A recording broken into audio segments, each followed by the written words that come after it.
ভিডিওটি দেখার আগে সবার কাছে ছোট্ট একটি রিকোয়েস্ট করতে চাই।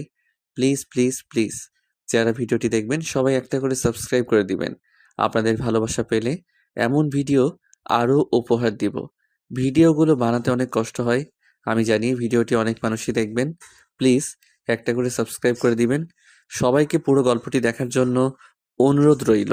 আর যারা আমাকে ভালোবাসে তারা একটা করে লাইক করে দেখিয়ে দিবেন। Love you all. তো চলুন আজকের ভিডিওটি শুরু করা যাক। ভার্সিটির গেট দিয়ে ভিতরে ঢুকতেই কে যেন বলে উঠল। ওই হিরো, এদিকে আয়। বিষয়টা বুঝতে না পেরে আমি আমার মতো হাঁটতে লাগলাম। তখনই আবার পিছন থেকে বলে উঠল। কথাটা আমার কানে এসে পৌঁছাতেই আমি ওইখানে থেমে গেলাম, কারণ আমি নীল শার্ট পরে আছি। তাহলে কি আমাকে কেউ ডাকছে? আশেপাশে তাকিয়ে দেখতে লাগলাম কে ডাকছে আমায়। তখনই একদল শার্ট প্যান্ট পরা মেয়েদের দিকে চোখ পড়ল।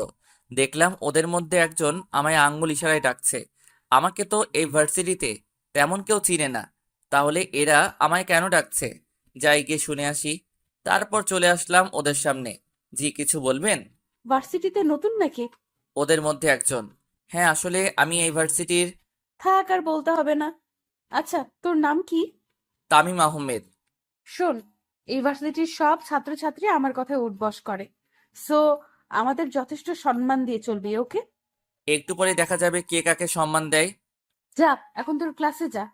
কিছু না বলে সোজা প্রিন্সিপাল স্যারের রুমে চলে এলাম। ইচ্ছে হয়েছে তাই ছেড়ে দিলাম। আর এই ভার্সিটিতে কার এত সাহস যে আমার নামে প্রিন্সিপাল স্যারের কাছে বিচার দিবে? আরে ভার্সিটিতে নতুন, তাই হয়তো স্যারের সাথে কোনো বিষয়ে কথা বলতে গেছে। আর জান্নাত থাকতে আমাদের কিসের ভয়? চল এখন ক্লাসে যাই। আজ নাকি আবার আমাদের ক্লাসে নতুন একজন স্যার আসছে। ক্লাস শুরু হতেও আর বেশি সময় বাকি নেই। স্যার, আসবো? আরে তামিম, আসো আসো। বাইরে কেন দাঁড়িয়ে আছো? কেন ভিতরে আসো। ধন্যবাদ স্যার। তোমার মেধা দেখে তোমাকে এই চাকরিটা দেওয়া হয়েছে। আশা করি তুমি তোমার সম্পূর্ণ মেধা দিয়ে ছাত্রছাত্রীদের সঠিকভাবে শিক্ষা দিবা।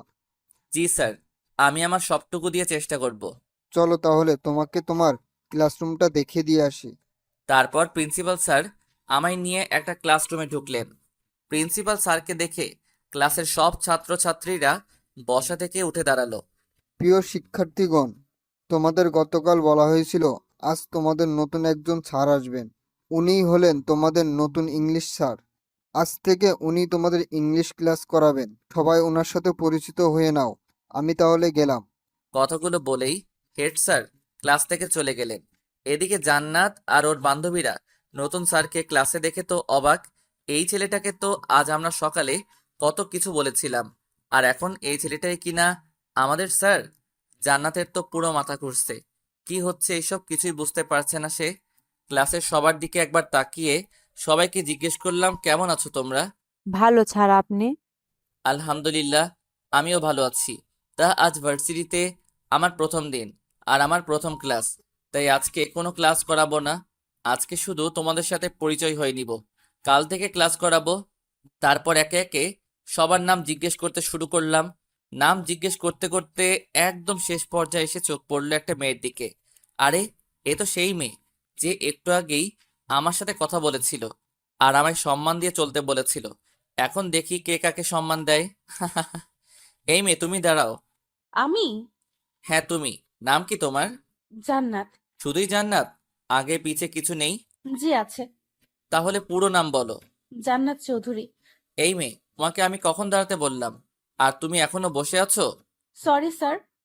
এইবারের মতো কিছু বললাম না, নেক্সট টাইম যেন আর এমন না হয়।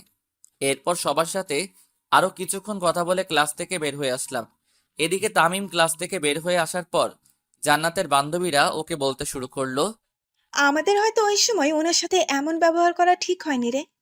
আরে তখন কে জানতো যে উনি আমাদের স্যার হবে? কি রে জান্নাত, তুই চুপ করে আছিস কেন? ব্যাটার অনেক সাহস গজিয়েছে দেখছি। আমাকে ক্লাসের সবার সামনে ধমক দেওয়া, এর সত্য আমি নিবই। না হলে আমার নামও জান্নাত না। কি করবি তুই? সময় হলেই দেখতে পাবি। ওই দিনের মতো ভার্সিটি ছুটি হলে বাসায় চলে আসলাম। বাসায় এসে কলিং বেল চাপ দিতেই আম্মু এসে দরজা খুলে দিলেন। কেমন কাটলো ভার্সিটিতে শিক্ষকতার প্রথম দিন? ভালোই। আচ্ছা, তুই গিয়ে ফ্রেশ হয়ে আয়, আমি তোর জন্য টেবিলে খাবার বাড়ছি। তারপর রুমে এসে ফ্রেশ হতে চলে গেলাম। আমি তামিম মা বাবার একমাত্র সন্তান। পড়াশোনা শেষ করে এইবার একটা বিশ্ববিদ্যালয়ে ইংলিশ টিচার হিসেবে চাকরিতে জয়েন করেছি। বাকিটা গল্পতেই জানতে পারবেন। ফ্রেশ হয়ে নিচে এসে খাওয়া দাওয়া করে আবার নিজের রুমে চলে এলাম। এইভাবে দিনটা কেটে গেল। রাতের বেলা খাবার টেবিলে বসে খাবার খাচ্ছি, এমন সময় আব্বু বললেন, তা তোমার শিক্ষকতার প্রথম দিন কেমন কাটলো? ভালোই। আচ্ছা, এখন তাহলে খেয়ে নাও। খাওয়া দাওয়া শেষ করে রুমে এসে দিলাম এক ঘুম। পরের দিন সকালবেলা ঘুম থেকে উঠে হালকা নাস্তা করে সোজা ভার্সিটিতে চলে আসলাম। ক্লাসের সময় হয়ে এলে সোজা ক্লাসে চলে আসলাম। আমাকে দেখেই ক্লাসের সব ছাত্রছাত্রীরা দাঁড়িয়ে পড়ল। তাদেরকে বসতে বলে নিজেও বসে পড়লাম। তারপর তাদের একটা পড়া বুঝিয়ে দিয়ে আরেকটা লিখে দেখাতে বললাম। হেঁটে হেঁটে সবার দিকে একবার চোখ বুলিয়ে দেখছি কে কি করছে। হঠাৎ চোখ পড়ল জান্নাত নামের মেয়েটার দিকে। দেখি ও চুপচাপ বসে আছে আর কি যেন ভাবছে। ধীর পায়ে হেঁটে ওর সামনে গিয়ে দাঁড়ালাম। এই, তুমি এইভাবে বসে আছো কেন? আর যেটা লিখতে বললাম সেটা কোথায়, দেখাও। চুপ করে বসে রইলো, কিছু বলল না। কি হলো, দেখাও। পারি না। পারো না মানে? ক্লাসের সবাই পারলো, তাহলে তুমি পারবে না কেন? পড়াশোনা তো ঠিক মতো করো না, তাহলে পারবে কিভাবে? কান ধরে দাঁড়িয়ে থাকো। সাথে সাথে ক্লাসের সবাই আমার দিকে তাকালো, সাথে জান্নাতও। মনে হচ্ছে আমি কাউকে গালি দিয়েছি। কি হলো, কথা কানে যায় না? ধমক শুনে এবার আস্তে আস্তে বসা থেকে উঠে কান ধরে মাথা নিচু করে দাঁড়িয়ে রইল। তারপর আরো কিছুক্ষণ পড়ানোর পর বেল দিয়ে দিলে ক্লাস থেকে বের হয়ে আসলাম। কিরে জান্নাত, এটা কি হলো? স্যার তো দেখছি অনেক ডেঞ্জারাস রে। আজ এভাবে জান্নাতকে কান ধরে দাঁড় করিয়ে রাখলো, না জানি কবে আমাদেরও এমন শাস্তি দেয়। ওই দিনের ঘটনার জন্য স্যার হয়তো রেগে আছেন, তাই জান্নাতের সাথে এমন করছেন। শালার অনেক সাহস গজিয়েছে দেখছি। প্রথম দিন ক্লাসে ধমক দিল, তারপর আজ সবার সামনে আমায় কান ধরিয়ে দাঁড় করিয়ে রাখলো। এই ধামড়াটাকে তো একটা শিক্ষা দিতেই হবে দেখছি। কি করবি তুই? আজকে এই ব্যাটার একটা ব্যবস্থা নিব। ওই দিনের মতো ভার্সিটি ছুটি হলে জান্নাত ওর বান্ধবীদের বিদায় করে বাসায় চলে আসলো। আর এসেই ওর বাবার রুমে চলে আসলো। কিরে মা, কখন আসলি? এই তো আব্বু, এখন আসলাম। তা কিছু বলবি? হুম, কয়েকদিন ধরে ইংলিশ সাবজেক্টে আমার একটু প্রবলেম আছে। আমি তো আগেই বললাম একটা স্যার রেখে দেই তোর জন্য, কিন্তু তুই তো না করে দিলি। বললি এখন লাগবে না। তখন তো আর জানি না যে এমন হবে। তা এখন কি চাস বল? ভার্সিটিতে একজন নতুন ইংলিশ স্যার এসেছে, খুব ভালো পড়ান। ওনাকে বলো আমায় বাসায় এসে পড়াতে। স্যারের নাম কি? তামিম আহমেদ। আচ্ছা, আমি ওই স্যারের সাথে কথা বলে দেখছি। দেখছি না, এই স্যারের কাছেই আমি পড়বো, না হলে কিন্তু পড়বো না। আচ্ছা, ওই স্যারই তোকে পড়াবে। এখন রুমে গিয়ে ফ্রেশ হয়ে নে যা। তারপর জান্নাত ওর রুমে এসে ফ্রেশ হতে চলে গেল। এবার বেটা বুঝবে মজা। এদিকে জান্নাতের বাবা আমজাদ চৌধুরী ভার্সিটির প্রিন্সিপালের কাছে ফোন করে নতুন স্যারের নাম্বার নিয়ে ওই স্যারকে ফোন দিলেন। জান্নাতের বাবা এই শহরের টপ ধনীদের মধ্যে একজন। ভার্সিটির প্রিন্সিপালের সাথেও ওনার কিছুটা সম্পর্ক আছে, তাই মেয়ের বলা নতুন স্যারের নাম্বার নিতে দেরি হলো না। বাসায় এসে খাওয়া দাওয়া শেষ করে রুমে বসে বসে রেস্ট নিচ্ছি, এমন সময় মোবাইলটা বেজে উঠলো। হাতে নিয়ে দেখি একটা আননোন নাম্বার থেকে কল এসেছে। কিছুক্ষণ রিং হওয়ার পর রিসিভ করলাম। আসসালামু আলাইকুম, কে বলছেন? ওয়ালাইকুম আসসালাম। তোমার নাম কি তামিম? জি, আমার নাম তামিম, কিন্তু আপনি কে? আমাকে নিশ্চয়ই চিনবে। আমি আমজাদ চৌধুরী, জান্নাতের বাবা। আমজাদ চৌধুরীর নাম অনেকবার শুনেছি, এই শহরের নামকরা ধনীদের মধ্যে একজন, কিন্তু জান্নাত যে ওনার মেয়ে এটা জানতাম না। জান্নাত কি তাহলে আমার নামে ওর বাবার কাছে নালিশ করেছে, যার কারণে উনি আমায় ফোন দিলেন? করলে করুক, আমি তো ওর সাথে কোনো খারাপ ব্যবহার করিনি।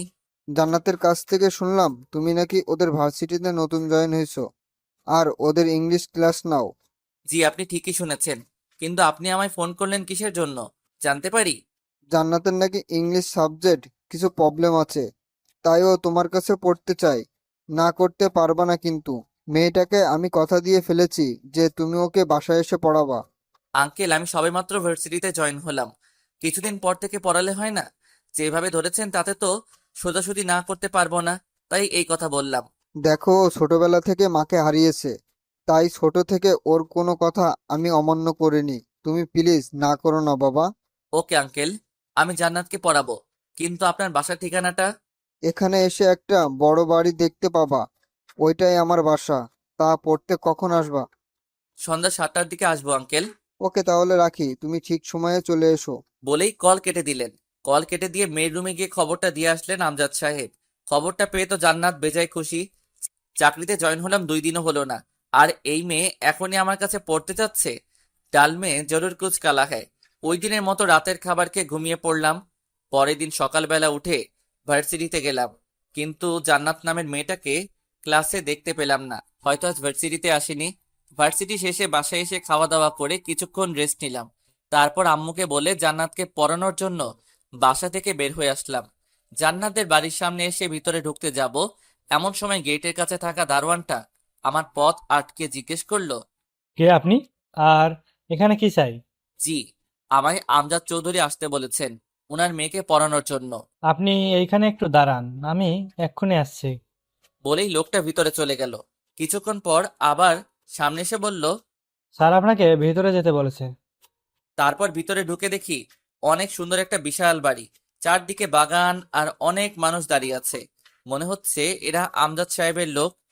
তারপর বাসার ভিতরে গিয়ে দেখি আমজাদ সাহেব সোফার মধ্যে বসে আছেন। আমাকে দেখেই বললেন, তাহলে তুমি জান্নাতের ইংলিশ টিচার? জি। মেয়েটা আমার একটু জেদি টাইপের, আর কারো কথা শোনে না। তুমি একটু ম্যানেজ করে নিও বাবা। আচ্ছা আঙ্কেল। চলো তোমাকে ও রুমটা দেখিয়ে দিয়ে আসি। তারপর উনি আমায় উপরের একটা রুমে নিয়ে এসে ঢুকলেন। দেখলাম ঘরটা অনেক সুন্দর করে সাজানো, আর বিছানার উপর একটা মেয়ে বসা। আরে এটাই তো জান্নাত। জান্নাত আমাকে দেখতে পেয়েই বিছানা থেকে উঠে বসলো। পরনে শর্ট প্যান্ট আর গায়ে একটা শার্ট। একবার দেখে চোখ নামিয়ে নিলাম। মামুনি, তোমার স্যার এসেছে, রেডি হয়ে পড়তে বসো, আমি গেলাম। বলেই আমজাদ সাহেব রুম থেকে চলে গেলেন। স্যার দাঁড়িয়ে আছেন কেন? বসেন। ওর কথা শুনে আশেপাশে তাকিয়ে দেখলাম একটা টেবিলে অনেকগুলো বই রাখা। ওইটাই গিয়ে একটা চেয়ার টেনে বসে পড়লাম। জান্নাত কিছুক্ষণ কি যেন করলো, সেদিকে আমি ধ্যান দিলাম না। কিছুক্ষণ পর জান্নাত এসে আমার সামনে চেয়ারটায় বসে পড়লো। কোনটা বুঝো না বলো, আমি বুঝিয়ে দিচ্ছি। এই চ্যাপ্টারের কিছুই বুঝি না। ওকে দেখো, আমি বুঝিয়ে দিচ্ছি। কিছুক্ষণ বোঝানোর পর ওর দিকে তাকিয়ে দেখি ও একদিনে আমার দিকে তাকিয়ে আছে। এইভাবে তাকিয়ে আছো কেন? আর এতক্ষণ যা বুঝালাম বুঝতে পেরেছো, নাকি কোথাও কোনো প্রবলেম আছে? হ্যাঁ, না মানে আসলে একটা কথা বলার ছিল। হ্যাঁ বলো, কি বলবা? Sir, I love you. What? বেয়াদব মেয়ে কোথাকার! স্যারকে কেউ এসব বলে? আরে স্যার, আপনি যেটা ভাবছেন সেটা নয়। বলছি আই লাভ ইউ এর মানেটা কি? কোন ক্লাসে পড়ো এবার? ছাত্রী পড়াতে আসলে, অথচ ছাত্রী কোন ক্লাসে পড়ে এটাও জানেন না? এই মেয়ে চুপ! একদম হাসবে না। যা বলছি তার উত্তর দাও। অনার্স প্রথম বর্ষে। অনার্সে পড়াশোনা করো, অথচ এই কথার মানে জানো না? জানি না বলেই তো জিজ্ঞেস করলাম। ফাজলামি করবো কেন? এইসব বাদ দাও, আর বলো কোথাও কোনো প্রবলেম আছে কিনা। ওইটার মানে বলবেন না? কোনটা? ওই যে একটু আগে বললাম। এখন কিন্তু বেশি হয়ে যাচ্ছে। কি? পড়াতে মন দাও, না হলে তোমার আব্বুর কাছে গিয়ে বিচার দিব কিন্তু।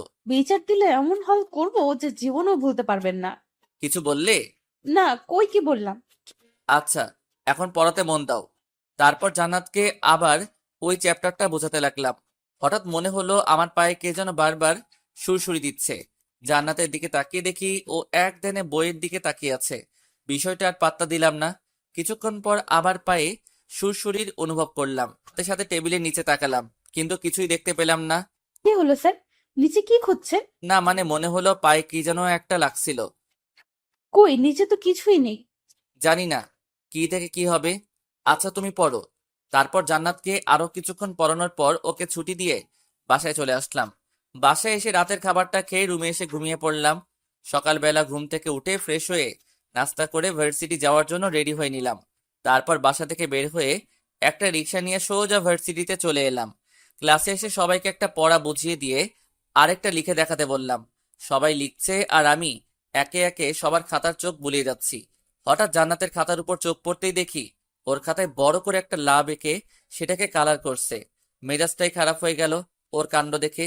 সাথে সাথে ওকে ধমক দিয়ে দাঁড়াতে বললাম। ও ধমক শুনে দাঁড়িয়ে গেল। এটা কি এঁকেছো? স্যার, আপনি চোখে কম দেখেন নাকি? চুপ বেয়াদব মেয়ে কোথাকার! স্যারের মুখের উপর কথা বলো, এত সাহস! আমি কি তোমায় এইসব আঁকতে বলেছি? না। তাহলে এইসব কেন এঁকেছো? বের হও ক্লাস থেকে। ক্লাস থেকে বের হও, না হলে কান ধরে দাঁড় করিয়ে রাখবো। আমার দিকে একবার কান্না ভেজা চোখে তাকিয়ে দৌড়ে ক্লাস থেকে বের হয়ে গেল। কিছুক্ষণ পর ক্লাস ছুটির বেল বেজে উঠলে সবাইকে কালকের জন্য একটা পড়া দিয়ে ক্লাস থেকে বের হয়ে আসলাম। এইভাবে সারাদিন একের পর এক ক্লাস করাতে করাতে ভার্সিটি ছুটি হয়ে গেল। বাসায় এসে ফ্রেশ হয়ে খাওয়া দাওয়া করে দিলাম এক ঘুম। এদিকে জান্নাত ভার্সিটি শেষে বাসায় এসে নিজের রুমে ঢুকেই দরজা লাগিয়ে দিয়ে তামিমের আচরণের জন্য কান্না করতে লাগলো। আজ পর্যন্ত যেখানে তার বাবাও তাকে ধমক দিয়ে কথা বলেননি, সেখানে ওই স্যারটা কিনা আমায় ক্লাসের সবার সামনে ক্লাস থেকে বের করে দিল। আসুক বেটা আজকে, আজ ওর একটা ব্যবস্থা করেই ছাড়বো। এই জান্নাত যে কি জিনিস, বেটাকে বুঝিয়ে দিব আজ, এটা ভাবতে থাকে। বিকেলবেলা ঘুম ভাঙলে উঠে অজু করে মসজিদে গিয়ে নামাজ পড়ে কিছুক্ষণ বাহিরে হাঁটাহাঁটি করে আবার বাসায় চলে আসলাম।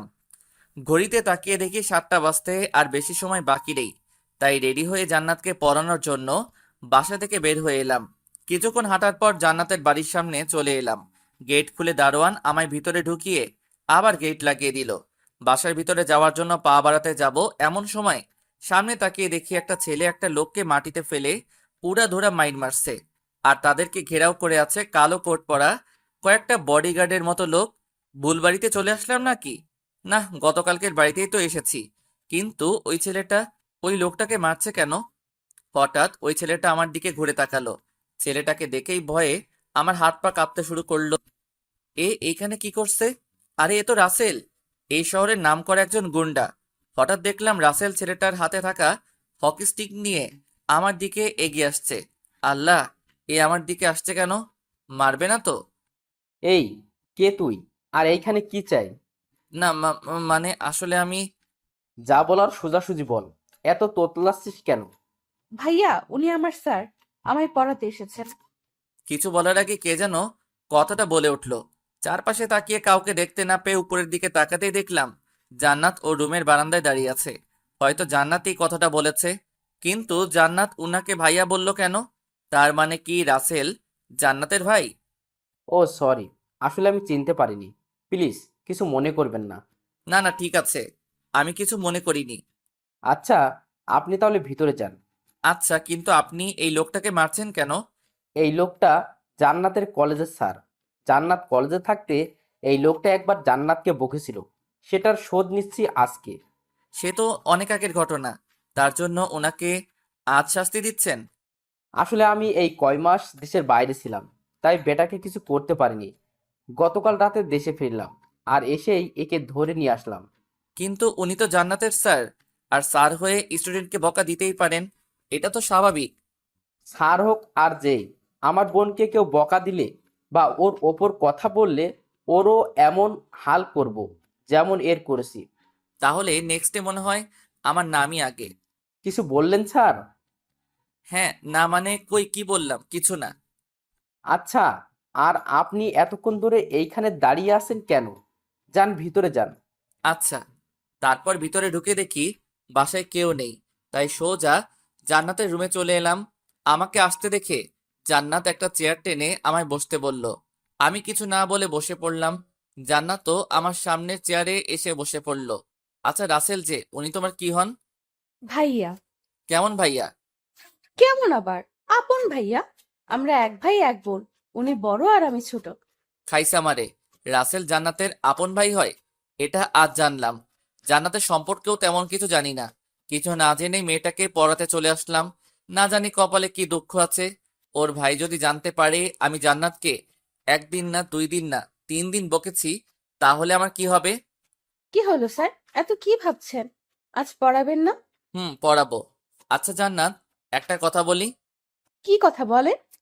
ভার্সিটিতে এত স্যার থাকতে তুমি আমার কাছে কেন পড়তে চাইলা? তোমাকে যে শিক্ষা দেব তয়। কি হলো, চুপ করে আছো কেন, বলো। আসলে স্যার, প্রথম দিন আপনার ক্লাস করেই বুঝতে পেরেছিলাম যে আপনি স্যার হিসেবে ইংলিশে খুব ভালো। তার জন্যই আব্বুকে বলে আপনাকে আমার হোম টিচার বানিয়ে নিলাম। ও আচ্ছা, এখন পড়ো। কি পড়বো? গতকাল যে চ্যাপ্টারটা বুঝিয়েছিলাম, বুঝেছো? হুম, একটু একটু। আচ্ছা, আজকে আবার ওইটা বোঝাচ্ছি, খেয়াল করো। কিছুক্ষণ পর। বুঝেছো তাহলে? আরেকবার বোঝালে ভালো হয়। ওকে, খেয়াল করো আবার। কিছুক্ষণ বোঝানোর পর। আর কোথাও কোনো প্রবলেম আছে? স্যার, এই চ্যাপ্টারের কিছুই বুঝি না। বুঝবে কিভাবে, হ্যাঁ? পড়াশোনায় তো মন নেই, সারাক্ষণ শুধু ফাইজলামি। স্যার, আমায় ধমক দিয়ে কথা বলবেন না বলে দিলাম। এই, তুমি আমায় হুমকি দিচ্ছ? হ্যাঁ, ছাত্রী হয়ে স্যারের সাথে এইভাবে কথা বলতে লজ্জা করে না? বেয়াদব মেয়ে কোথাকার। ওই শালা চুপ! আর একটাও কথা বলবি না। অনেক শুনেছি তোর বকবক। আর নয়, নিজেকে কি ভেবেছিস? হ্যাঁ, যখন তখন আমায় ধমক দিয়ে কথা বলবি আর আমি কিছুই বলবো না? আমার শার্টের কলার চেপে ধরে, এই, এটা কেমন অসভ্যতা? ভুলে যেও না আমি তোমার স্যার। সম্মান দিয়ে কথা বলো, না হলে না হলে কি করবি তুই? হ্যাঁ, আমি কিন্তু তোমার আব্বুর কাছে তোমার নামে বিচার দিব। ভাইয়া যে একটা লোককে মারতেছে দেখেছেন? হুম, উনি তো। হ্যাঁ, উনি আমার কলেজের স্যার। আর এটাও নিশ্চয়ই জেনে গেছেন যে ভাইয়া ওই স্যারকে কেন মারতেছে। এখন আপনিও আমার স্যার। যদি ভাইয়ার কাছে আপনার নামে বিচার দেই তো কি হবে ভাবতে পারছেন? মানে তুমি কেন আমার নামে বিচার দিবে? আমি কি করেছি? এই যে, আপনার ভার্সিটির প্রথম ক্লাস থেকে শুরু করে এই পর্যন্ত আমায় কতবার ধমক দিয়েছেন আর বকা দিয়েছেন হিসাব আছে? স্যার হিসেবে তো তোমায় বকা দিতেই পারি, তাই না? এইখানে তোমার ভাইয়ার কাছে বিচার দেওয়ার কি আছে? ওকে, বিচার দিব না। তবে এর জন্য আপনাকে আমার একটা শর্ত মানতে হবে। কি শর্ত? এখন থেকে আপনাকে আমার সব কথা মেনে চলতে হবে। রাজি? এটা আবার কেমন কথা? তাছাড়া স্যার হিসেবে আমি তোমায় একটু বকা দিতেই পারি। এর জন্য আমি এত কথা শুনতে চাচ্ছি না। আমার শর্তে রাজি কি না সেটা বলেন। আরে, ওকে, রাজি হওয়া লাগবে না। আমি ভাইয়ার কাছে গিয়ে আপনার নামে একটু প্রশংসা করে আসি। এই না না, আমি রাজি তো। আমার সব কথা মেনে চলতে হবে কিন্তু। ওকে। তাহলে আজ থেকে আমায় আর বকা দিতে পারবেন না, বলে দিলাম। আচ্ছা, এখন বই বের করো। তারপর জান্নাত বই নিয়ে এসে আমার সামনের চেয়ারে বসে পড়ল। আজ কোন চ্যাপ্টার পড়াবো বলো? এই চ্যাপ্টার। ওকে, খেয়াল করো। তারপর জান্নাতকে ওই চ্যাপ্টারটা ভালো করে বোঝাতে লাগলাম। একসময় ওর দিকে চোখ পড়তে দেখি ও এক ধ্যানে আমার দিকে তাকিয়ে আছে। প্রথমবার ডাকলাম, বাট কোনো রেসপন্স নেই। দ্বিতীয়বার টেবিলে থাকা স্কেলটা দিয়ে ওর হাতে একটা বসিয়ে দিলাম। সাথে সাথে সে হকচকিয়ে উঠল। কি হলো স্যার? আপনি আমায় মারলেন কেন? মারবো না তো কি করব? এতক্ষণ ধরে পড়াচ্ছি, অথচ তুমি বইয়ের দিকে না তাকিয়ে আমার দিকে হাবলির মতো তাকিয়ে আছো। এমন করলে পড়া মাথায় ঢুকবে কিভাবে? কি? কি বললেন? আমি হাবলি? দাঁড়ান, আমি এক্ষুনি গিয়ে ভাইয়ের কাছে আপনার নামে বিচার দিব। আরে আরে, এইখানে ভাইয়াকে টানছো কেন? স্যার হয়ে তো তোমাকে মারার অধিকার আমার আছেই। একটু আগে আপনি আমায় কি বললেন মনে নেই? কি বললাম? এই যে এখন থেকে আপনি আমার সব কথা শুনবেন। আর এটাও বলেছেন যে আমায় আর কখনো বকা দিবেন না। আর সেখানে আপনি আমায় মেরে বসলেন। দেখো আমি। আর কোনো কথা শুনবো না। আমি গেলাম ভাইয়ার কাছে বিচার দিতে। এই না, প্লিজ এমন করো না। আমার ভুল হয়ে গেছে, প্লিজ এইবারের মতো মাফ করে দাও। আর কখনো তোমায় মারবো না, সত্যি। শেষে কিনা স্যার হয়ে ছাত্রীর কাছে মাপ চাইতে হচ্ছে। হায়রে কপাল। মনে থাকবে তো? হ্যাঁ হ্যাঁ, মনে থাকবে। আচ্ছা, এবার পড়ান। তারপর ওকে আবার সে আগের চ্যাপ্টার পড়াতে শুরু করলাম। কিছুক্ষণ পর জান্নাতের দিকে চোখ পড়তেই দেখি সে আবার আমার দিকে একধানে তাকিয়ে আছে। বুঝতেছি না এই মেয়ে বারবার আমার দিকে এইভাবে তাকিয়ে থাকে কেন। এখন কিছু বলাও যাবে না, বললে আবার ওর ভাইয়ের কাছে বিচার দিয়ে বসবে। কি পড়ালাম এতক্ষণ, বুঝেছো? একধানে আমার দিকে তাকিয়ে আছে। কি হলো, এইভাবে তাকিয়ে আছো কেন? ওর চোখের সামনে হাত নাড়িয়ে হ্যাঁ, না আসলে কিছু বলছেন? বলছি, এতক্ষণ যা পড়ালাম তা বুঝেছো, নাকি কোথাও বুঝতে সমস্যা আছে? কিছুই তো বুঝিনি। ভীষণ রাগ হলো, তবুও নিজেকে কন্ট্রোল রেখে ঠান্ডা গলায় বললাম, এতক্ষণ ধরে বোঝালাম অথচ কিছুই বুঝোনি। ধ্যান কোথায় থাকে তোমার? আপনার দিকে। কি? মানে আসলে বলতে চেয়েছি, আপনার মুখের দিকেই তাকিয়েছিলাম আর বোঝার চেষ্টা করছিলাম। আমার মুখের দিকে তাকিয়ে থাকলে হবে না, বইয়ের দিকে খেয়াল করতে হবে। হুম। দেখো আবার। কিছুক্ষণ পর, এবার বুঝতে পেরেছো? হুম, কিছুটা। ওকে, তাহলে বাকিগুলো রাতে পড়তে বসে কয়েকবার দেখবা। যদি না বোঝো তাহলে কাল বুঝিয়ে দিব। আজ তাহলে আমি আসি। তারপর জান্নাতের বাসা থেকে বের হয়ে সোজা বাসায় চলে আসলাম। বাসায় এসে খাওয়া দাওয়া করে রুমে এসে কিছুক্ষণ ফেসবুকিং করে ঘুমিয়ে পড়লাম। পরের দিন সকালবেলা ঘুম থেকে উঠে ফ্রেশ হয়ে হালকা নাস্তা করে ভার্সিটিতে চলে এলাম। ক্লাসে এসে সবাইকে ক্লাস করাচ্ছি, এমন সময় দেখি জান্নাত ওর বন্ধুদের সাথে কি যেন কথা বলছে আর হাসাহাসি করছে। দিলাম এক ধমক মেয়েটাকে, সাথে ওর বন্ধুদেরকেও। ধমককে সবাই চুপ হয়ে গেল। আর জান্নাত আমার দিকে একটু রাগী দৃষ্টিতে তাকালো। ওর তাকানো দেখে একটু ভয় পেলাম, তবু মনে মনে বললাম, এটা তো আর ওর বাসা না যে ধমক দেওয়া যাবে না।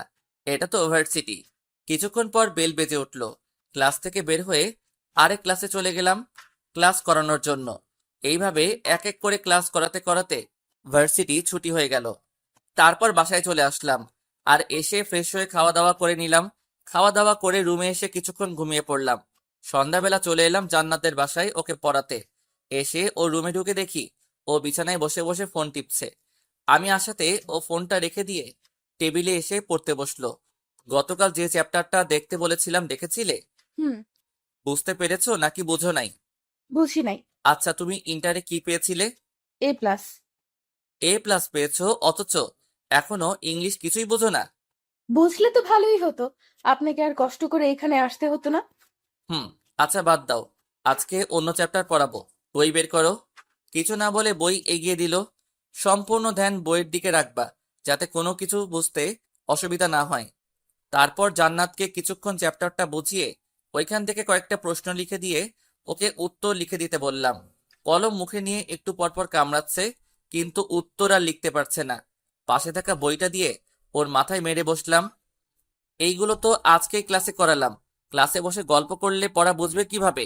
সাথে সাথে ওর চেয়ার থেকে উঠে এসে আমার কলার চেপে ধরলো আর বলতে লাগলো, এই শালা, স্যার হয়েছিস বলে যখন তখন আমায় মারবি বকবি আর আমি কিছুই বলবো না, তাই না?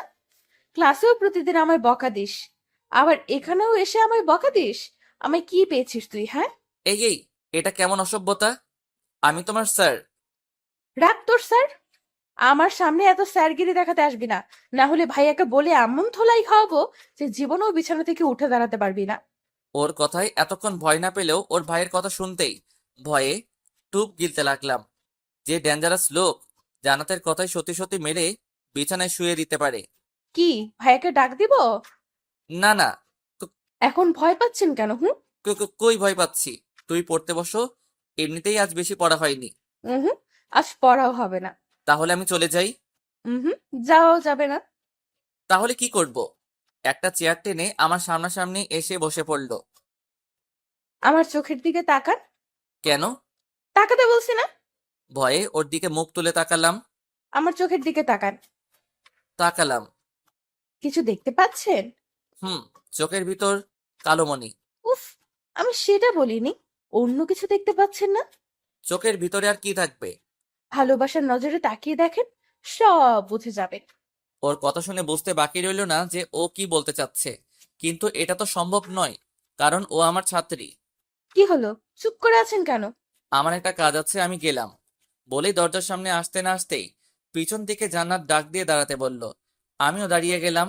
চেয়ার থেকে উঠে আমার একদম কাছে চলে আসলো, আর তার দুই হাত দেয়ালে দুই পাশে রেখে আমায় ওর হাতের মধ্যে বন্দি করে ফেললো। এই এই, কি করছো এইসব? আমাকে ভালো লাগে না আপনার? দেখো, আমি তোমার স্যার, আর সরো। চুপ। আর একটাও কথা শুনতে চাই না। আমি কি চাচ্ছি সেটা আপনি ভালো করেই বুঝতে পেরেছেন। আর আমি যে জিনিসের উপর চোখ রাখি সেটা যে কোনো মূল্যে আদায় করে নিই। আমার কাজ আছে, আমায় যেতে দাও প্লিজ। এত কাজ কিসের? হুম।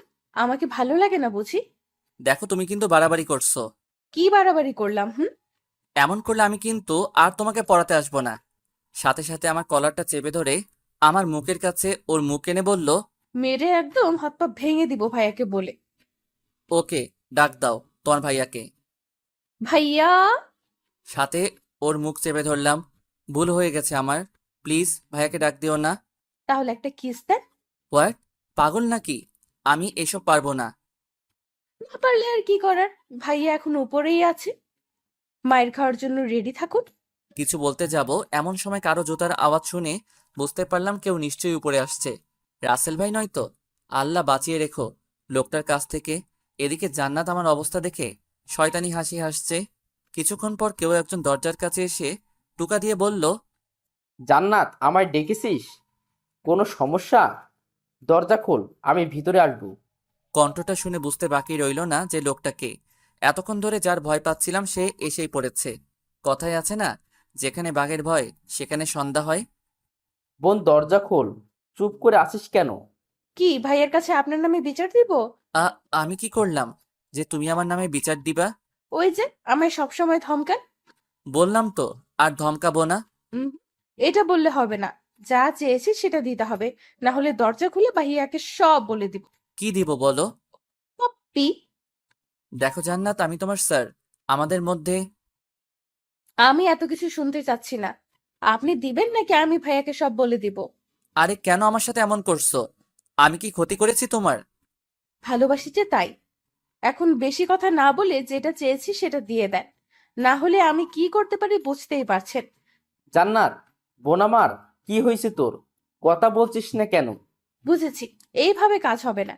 ওকে, আমি ভাইয়াকে আপনার কথা বলে দেই। তারপর জান্নাত যেই দরজা খুলতে যাবে তখনই আমি ওর হাতটা ধরে ফেলি আর ওকে কাছে টেনে ওর গালে একটা কিস করে দেই। আমি এটা চাইনি। এর চেয়ে বেশি আমি আর কিছু পারবো না, প্লিজ একটু বোঝার চেষ্টা করো প্লিজ। কি রে, সেই কখন থেকে ডাকছিস, শুনতে পাস না? না মানে আসলে স্যারের সাথে একটা বিষয় নিয়ে কথা বলতেছিলাম, তাই হয়তো শুনি নাই। তাহলে আমায় ডাকলি কেন? কোথায় ডাকলাম? তুমি হয়তো ভুল শুনেছ। আমি তো এতক্ষণ স্যারের সাথে কথা বলতেছিলাম, তাই না স্যার? হ্যাঁ হ্যাঁ। হতেও পারে, কিন্তু স্যার, আপনি দরজার সামনে দাঁড়িয়ে আছেন কেন? আপনার তো পড়ার টেবিলে বসে থাকার কথা। হ্যাঁ আসলে পড়া শেষ তাই চলে যাচ্ছিলাম। এমন সময় জান্নাত আমায় যেতে না দিয়ে কয়েকটা প্রশ্ন করলো পড়ার বিষয়ে, তাই এতক্ষণ এইখানে দাঁড়িয়েছিলাম। ও আচ্ছা, বোনটা আমার ইংলিশ একটু কম বুঝে, কিন্তু আপনি ওকে ভালো করে বোঝাবেন। আচ্ছা, টেবিলে ওই স্কেল দিয়ে কি করেন? এই খাইছে রে। এখন যদি জান্নাত উনাকে সব বলে দেয় তাহলে নিশ্চয়ই আমাকেও আজ ওই দিনের লোকটার মতো ধরে মারা শুরু করবে। আল্লাহ বাঁচাও। ওই স্কেল দিয়ে কি করিস জান্নাত? তেমন কিছু না, পড়ার সময় স্কেলটা স্যার হাতে নিয়ে থাকেন আর কি। হাতে নিয়েই থাকেন নাকি তাকে মারেনও? শোনেন স্যার, বোনটা আমার খুব আদরের। ছোট থেকে আজ পর্যন্ত ওর গায়ে একটু আজ পর্যন্ত লাগতে দেয়নি। যেই আমার বোনের মুখের উপর কেউ কথা বলেছে, তাকে মেরে একদম অবস্থা কাহিল করে ফেলতাম। এমনকি অনেক স্যারদের চাকরিও কেড়ে নিয়েছি এর জন্য। এই প্রথম জান্নাত কোনো স্যারের কাজে নিজে থেকে পড়তে চেয়েছে বলেই বাবা ওকে আপনার কাছে পড়াচ্ছেন। তবুও আপনাকে বলে রাখি, ভুলেও আমার বোনের মুখের উপর কোনো কথা বলবেন না। ও যেভাবে বলবে সেভাবেই পড়াবেন। যদি শুনি এর একটু এদিক সেদিক হয় তাহলে আপনার কপালে দুঃখ আছে বলে দিলাম। এটা হুমকি দিচ্ছে নাকি সাবধান করছে? কোনো সমস্যা হলে ভাইয়াকে বলবি কেমন? আমি তাহলে আসি। বলেই রুম থেকে বেরিয়ে গেলেন। আমিও দরজা খুলে পেয়ে চলে আসতে যাব এমন সময় জান্নাত আমার হাত ধরে ফেলে। আপনি কোথায় যাচ্ছেন? হুম? না মানে পড়ানো তো শেষ, তাই আমি আর থেকে কি করব? আপনাকে আমি যেতে বলেছি? না তবে পড়ানো যেহেতু শেষ তাই চলে যাচ্ছি। একটু আগে ভাইয়া কি বলে গেল, শুনেন নাই? কি বলেছিলেন? এই যে আমার মুখের উপর কোনো কথা বলবেন না, আমি যেভাবে বলবো সেভাবেই পড়াবেন। কিন্তু এখন তো পড়ানো শেষ, তাহলে আর থেকে কি করব? আমার বাসায় অনেক কাজ আছে, প্লিজ আমায় যেতে দাও। কিছুক্ষণ ভেবে ওকে যান, তবে কাল একটু তাড়াতাড়ি পড়াতে আসবেন। দেরি করবেন না কিন্তু, না হলে। না না দেরি করব না, তাড়াতাড়ি চলে আসবো। মনে থাকে যেন। তারপর আর কথা না বাড়িয়ে দরজা খুলে জান্নাতের রুম থেকে বের হয়ে আসলাম। সিঁড়ি বেয়ে নিচে নেমে আসতেই আঙ্কেল আমায় ডাক দিলেন। দেখি উনি সোফায় বসে আছেন। হেঁটে হেঁটে ওনার সামনে গিয়ে দাঁড়ালাম। তা বাবা, জান্নাত ঠিকমতো পড়ছে তো? জি আঙ্কেল। দেখো, আমি জানি মেয়েটা একটু পড়াশোনা কম করে। কি যে হয়েছে ওর কিছুই বুঝতে পারছি না। তুমি একটু ওকে ভালো করে গাইড করে দিও প্লিজ। এসব নিয়ে আপনি চিন্তা করবেন না আঙ্কেল, আমি ওকে ভালো করে গাইড দিচ্ছি। তারপর আঙ্কেলের সাথে আরো কিছু টুকটাক কথা বলে সোজা বাসায় চলে আসলাম। রাতের খাবার খেয়ে রুমের মধ্যে শুয়ে আছি আর ভাবছি জান্নাত যা শুরু করেছে তাতে ওকে বেশি দিন পড়ানো যাবে না, না হলে পরে আমারই ক্ষতি হবে। যত তাড়াতাড়ি পারি আঙ্কেলকে বলে ওকে পড়ানো ছেড়ে দিব। এইসব ভাবতে ভাবতে কখন যে চোখটা লেগে যায় খেয়ালই নেই। সকালবেলা ঘুম থেকে উঠে ফ্রেশ হয়ে নাস্তা করে ভার্সিটিতে চলে এলাম। ক্লাসের মধ্যে বসে আছি আর সবাইকে ক্লাস করাচ্ছি। এমন সময় জান্নাতের দিকে চোখ পড়তেই সে আমায় চোখ টিপ মেরে বসলো। ওর এমন ব্যবহারে থতমত খেয়ে গেলাম। এটা মেয়ে নাকি অন্য কিছু? ছাত্রী হয়ে স্যারকে ছি ছি। ওর দিকে আর না তাকিয়ে আবার ক্লাস করানোতে মনোযোগ দিলাম। কিছুক্ষণ পর বেল বেজে উঠলে ক্লাস থেকে বের হয়ে আসলাম। তারপর আবার একটা ক্লাসে চলে গেলাম ক্লাস করাতে। দেখতে দেখতে টিফিন পিরিয়ডের সময় হয়ে গেলে ক্লাস থেকে বের হয়ে ক্লাসের বারান্দা দিয়ে হাঁটছি। এমন সময় কে যেন বলে উঠল, তামিম সাহেব একটু দাঁড়ান। পিছনে ফিরে দেখি নীলা ম্যাডাম। বলতে গেলে আমার 1-2 বছরের বড় হবে, কিন্তু উনি নাকি এখনো বিয়েই করেন নাই। দেখতেও মাশাআল্লাহ অনেক সুন্দর, গায়ের রং একেবারে ফর্সা, মুখটাও একদম মায়াবী। যে কেউ দেখলে উনার প্রেমে পড়ে যাবে। আপনাকেও তো তেমন দেখা যায় না। দেখবেন কিভাবে? আপনি কি আর আমাদের দিকে তাকান? সব সময় তো মাথা নিচু করেই হাঁটেন, পাশ দিয়ে গেলেও কথা বলেন না। আসলে আমি মেয়েদের সাথে এত কথা বলতে পারি না। কেন কেন? এটা ঠিক বলতে পারবো না, তবে আমার কেমন যেন লাগে আর কি। ও আচ্ছা, বুঝেছি। আমাদের স্যারের মেয়েদের সাথে কথা বলতে লজ্জা করে, তাই তো? হ্যাঁ আসলে। থাক, আর কিছু বলতে হবে না। টিফিন টাইম তো হয়ে গেছে, চলেন না আজ দুইজন মিলে একসাথে নাস্তা করি। কিন্তু আমি কিন্তু এই প্রথম আপনার কাছে কিছু চেয়েছি, না করলে কিন্তু আমি মাইন্ড করব। ওকে বলেন কোথায় যাবেন। উম ভার্সিটির বাইরে একটা কফি শপ আছে, ওইখানে যাওয়া যাক। ওকে চলেন। তারপর ওনাকে নিয়ে সামনের দিকে এগোতেই দেখি জান্নাত সামনে দাঁড়িয়ে আছে আর আমার দিকে রাগে কটমট করে তাকিয়ে আছে। ওর এমন ফেস দেখে মনে মনে একটু ভয় পেয়ে গেলাম। এদিকে আমায় দাঁড়িয়ে থাকতে দেখে নীলা ম্যাডাম আমার হাত ধরে আমাকে ওনার সাথে নিয়ে যেতে লাগলেন। তারপর নীলা ম্যাডাম আমায় একটা কফি শপে নিয়ে এসে দুজনের জন্য 2 কাপ কফি অর্ডার দিলেন। দুজন গল্প করতে করতে কফি খাওয়া শেষ করলাম। গল্প করার সময় নীলা ম্যাডাম বারবার আমার হাত ধরতেছিলেন। ওনার এমন ব্যবহার আমার সুবিধার মনে হচ্ছিল না, তাই তাড়াতাড়ি করে ভার্সিটি চলে এলাম। তারপর একে একে বাকি ক্লাসগুলো করিয়ে বাসায় চলে আসলাম। বাসায় এসে ফ্রেশ হয়ে খাওয়া দাওয়া করে একটু ঘুমিয়ে পড়লাম। সন্ধ্যাবেলা ঘুম থেকে উঠে হাত মুখ ধুয়ে জান্নাতকে পড়ানোর জন্য ওর বাসায় চলে আসলাম। রুমে ঢুকে দেখি ভিতরে কেউ নেই, তাই সোজা গিয়ে একটা চেয়ার টেনে টেবিলের পাশে বসে পড়লাম। কিছুক্ষণ পর হঠাৎ দরজা আটকানোর আওয়াজে বেশ সামনে তাকালাম। দেখি জান্নাত দরজা লাগিয়ে আমার দিকে আসছে, আর এসেই আমার শার্টের কলার চেপে ধরে বলল, ওই নীলা ম্যাডামের সাথে আপনার কিসের এত কথা? মানে? এখন ন্যাকা সাজা হচ্ছে তাই না? ভার্সিটির বারান্দায় দাঁড়িয়ে দাঁড়িয়ে নীলা ম্যাডামের সাথে কথা বলা, তারপর কফি শপে গিয়ে একসাথে কফি খাওয়া, এসব কি হ্যাঁ? আরে ভার্সিটিতে স্যার হিসেবে জয়েন হওয়ার পর থেকে নীলা ম্যাডামের সাথে কখনো কথা হয়নি তো, তাই। তাই বলে এত কথা বলতে হয়? আর কফি শপে গিয়ে কি কি কথা বললেন শুনি? তুমি কে যে তোমাকে সবকিছুর কৈফিয়ত দিতে হবে? হ্যাঁ। আমি আপনার সব। আর এইবারের মতো কিছু বললাম না। নেক্সট টাইম যদি কখনো ওই নীলা ম্যাডামের সাথে আপনাকে কথা বলতে দেখি, তাহলে তাহলে কি করবে? হ্যাঁ। কিছুই করব না, শুধু ভাইয়ার কাছে আপনার নামে দু একটা কথা বলবো। ভয় দেখাচ্ছ তাই না? হুম হুম। ওই নীলা ম্যাডামের সাথে কথা বলতে নিষেধ দিচ্ছি শুধু। অনেক কথা হয়েছে, এখন পড়তে বসো। কিছু না বলে একটা চেয়ার টেনে আমার গা ঘেঁষে বসে পড়ল। এইখানে বসেছো কেন? সামনের দিকে গিয়ে বসো। আজ এখানেই বসবো। আর পড়ালে পড়ান, না পড়ালে নাই। আর কোনো উপায় না পেয়ে ওকে পড়াতে রাখলাম। জান্নাতকে পড়াচ্ছি, এমন সময় হুট করে ও আমার গালে একটা কিস করে বসলো। ও এমন কিছু করে বসবে তা আমি স্বপ্নেও ভাবিনি। এই মেয়ে, তোমার লজ্জা শরম বলতে কিছু নেই নাকি? ছাত্রী হয়ে স্যারকে কিস করো? নাই। আপনার গলাটা না খুব সুন্দর, তাই একটু আদর করে দিলাম। বেশি পেকে গেছো তাই না? দাঁড়াও, আজকে আঙ্কেলের সাথে তোমার বিষয়ে কথা বলবো। স্যার, আপনি আমায় এত তাড়াতাড়ি বিয়ে করবেন? কিন্তু আমার যে এখনো পড়াশোনা কমপ্লিট হয়নি। চুপ বেয়াদব মেয়ে কোথাকার। আমি কি তোমায় বলেছি যে তোমায় বিয়ে করব? তুমি আমার সাথে যা শুরু করেছো সেগুলো আজকে আঙ্কেলকে বলবো। ভুলেও এমন কাজ করবেন না, না হলে আমার কথায় ভাইয়া আপনার কি হাল করবে তা ভাবতেও পারবেন না। আমার সাথে এমন করছো কেন? দেশে কি মানুষের অভাব পড়েছে যে তুমি তোমার স্যারের সাথে জিএফ এর মতো আচরণ করছো? অভাব পড়েনি, তবে আপনার মতো এত কিউট মানুষ খুব কমই আছে, তাই তো আপনাকে এত ভালোবাসি। এটা ভালোবাসা নয়, এটা ক্ষণিকের জন্য ভালো লাগা। কেন বুঝতে চাইছো না? আমায় এইসব শেখাতে আসবেন না। আপনার থেকে আমি এইসব বিষয়ে ভালো জানি। সো মিস্টার তামিম আহমেদ, আমি যেভাবে বলবো আর যা চাইবো আপনি তাই করবেন, না হলে আমি আপনার কি অবস্থা করব ভাবতেও পারবেন না। শুধু রাসেল ভাইয়ের জন্য তোকে এত সহ্য করেছি, না হলে কবেই তোকে পড়ানো বাদ দিয়ে দিতাম। আপনাকে আমায় পড়াতেই হবে, সেটা হোক আপনার ইচ্ছায় অথবা অনিচ্ছায়। সো এইসব নিয়ে এত ভাবাভাবি করে কোনো লাভ নেই। এ তো দেখছি মনের কথা বুঝে ফেলে। আল্লাহ, এই মায়ারার থেকে আমারে বাঁচাও প্লিজ। ওই, এত কি ভাবছেন? না কিছু না, তুমি পড়ো তো। কোনটা পড়বো? বুঝিয়ে না দিলে পড়বো কিভাবে? এতদিন ধরে তো বুঝিয়ে আসছি, তারপরও কিছু মাথায় ঢোকে না নাকি? একদম রাগী গলায় কথা বলবেন না, না হলে ভাইয়াকে ডেকে সব বলে দিব। তুমি আমাকে পড়াচ্ছ নাকি আমি তোমায় পড়াচ্ছি? আপনি আমায় পড়াচ্ছেন। তাহলে কি আমি একটু রাগ দেখাতে পারবো না? না, পারবেন না। ওকে, খেয়াল করো, আমি পড়াটা বুঝিয়ে দিচ্ছি। কিসের জন্য যে একে পড়াতে আসি। তারপর ওকে কিছুক্ষণ বুঝিয়ে একটা প্রশ্নের উত্তর লিখতে বললাম। ব্যাস, চুপচাপ বসে রইল আর কলম ঘোরাতে লাগলো। চরম বিরক্তিকর এই মুহূর্তটা। কিছু বললেও দোষ, কিছু করলেও দোষ। ওকে আজ এতটুকুই থাকুক, কাল এসে এসব আবার পড়া নিব। তুমি রাতে এইগুলো শিখে রেখো কেমন? শুধু মাথা নাড়ালো। তারপর উঠে চলে আসতে যাব এমন সময় পিছন থেকে জান্নাত আমায় দাঁড়াতে বলল।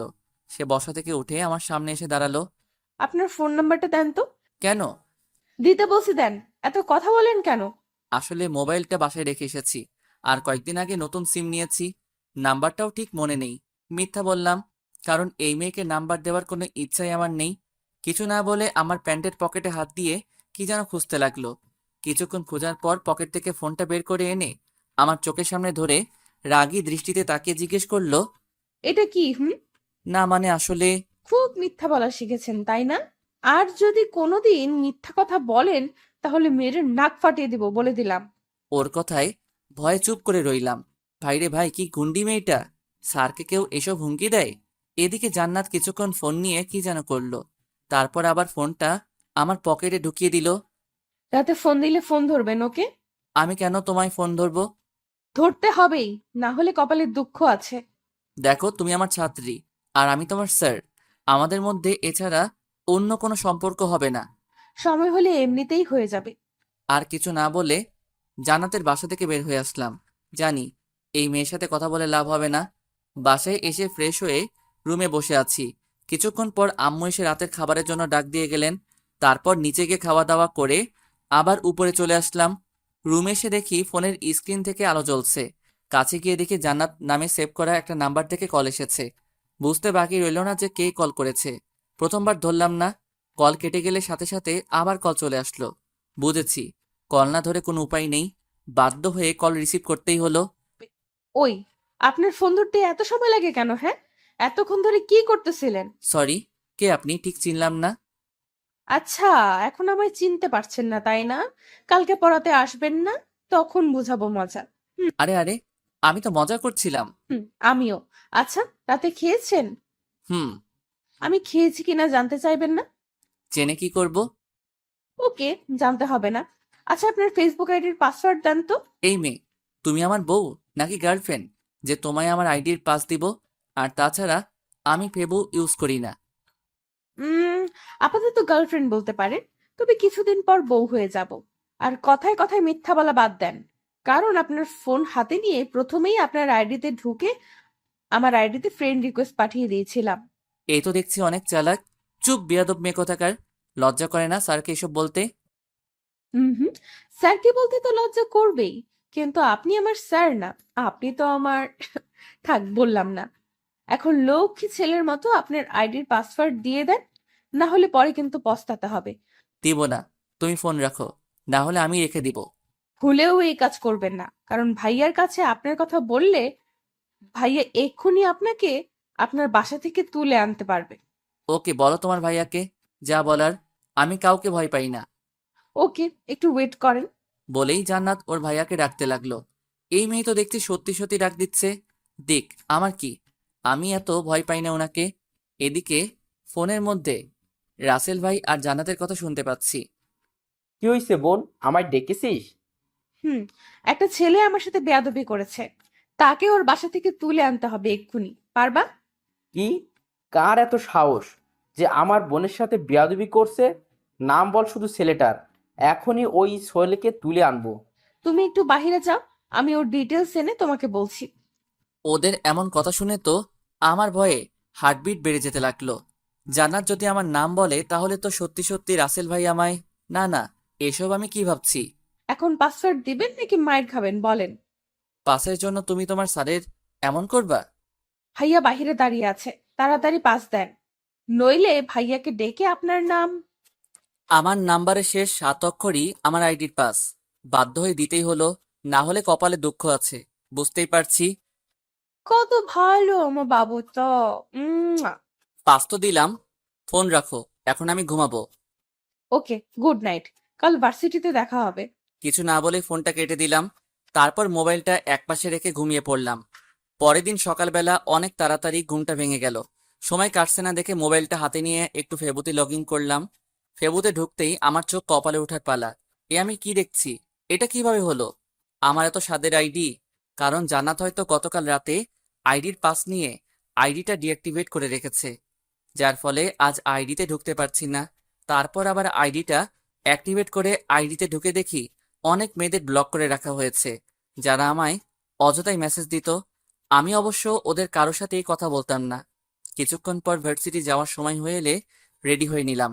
তারপর বাসা থেকে বের হয়ে সোজা ভার্সিটিতে চলে এলাম।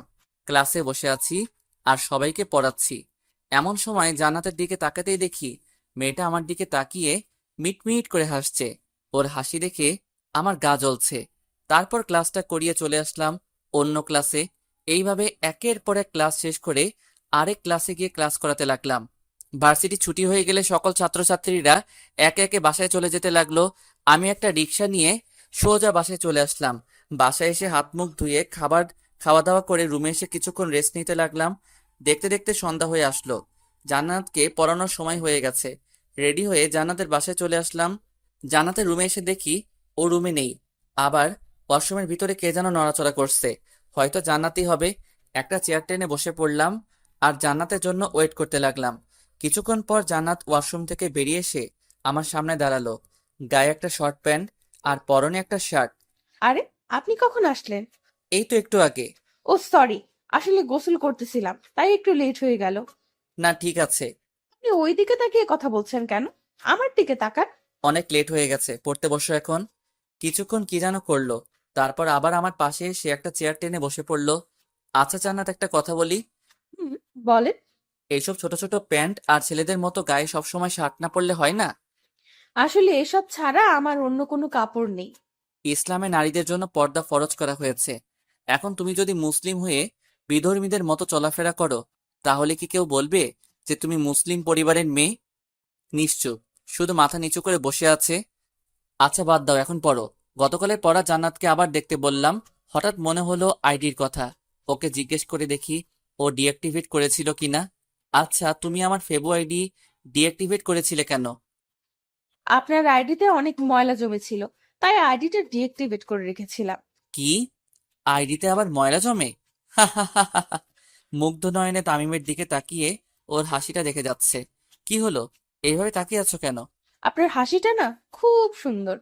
বুঝেছি, এই মেয়ের মাথায় আবার ভূত চড়ে বসেছে। এখন একটু সিরিয়াস হয়ে কথা বলতে হবে। আমার আইডিটা ডিঅ্যাক্টিভেট করেছিলে কেন বলো? বললাম তো ময়লা জমেছিল তাই। আপনি আবার আইডি অ্যাক্টিভেট করেছেন নাকি? করে থাকলেও আবার আমি ডিঅ্যাক্টিভেট করে ফেলবো। আর হ্যাঁ, এই আইডি আর ইউজ করবেন না, নতুন একটা আইডি খুলবেন, ওকে? কেন? এই আইডি ইউজ করবো না? আর নতুন আইডি বা কেন খুলবো?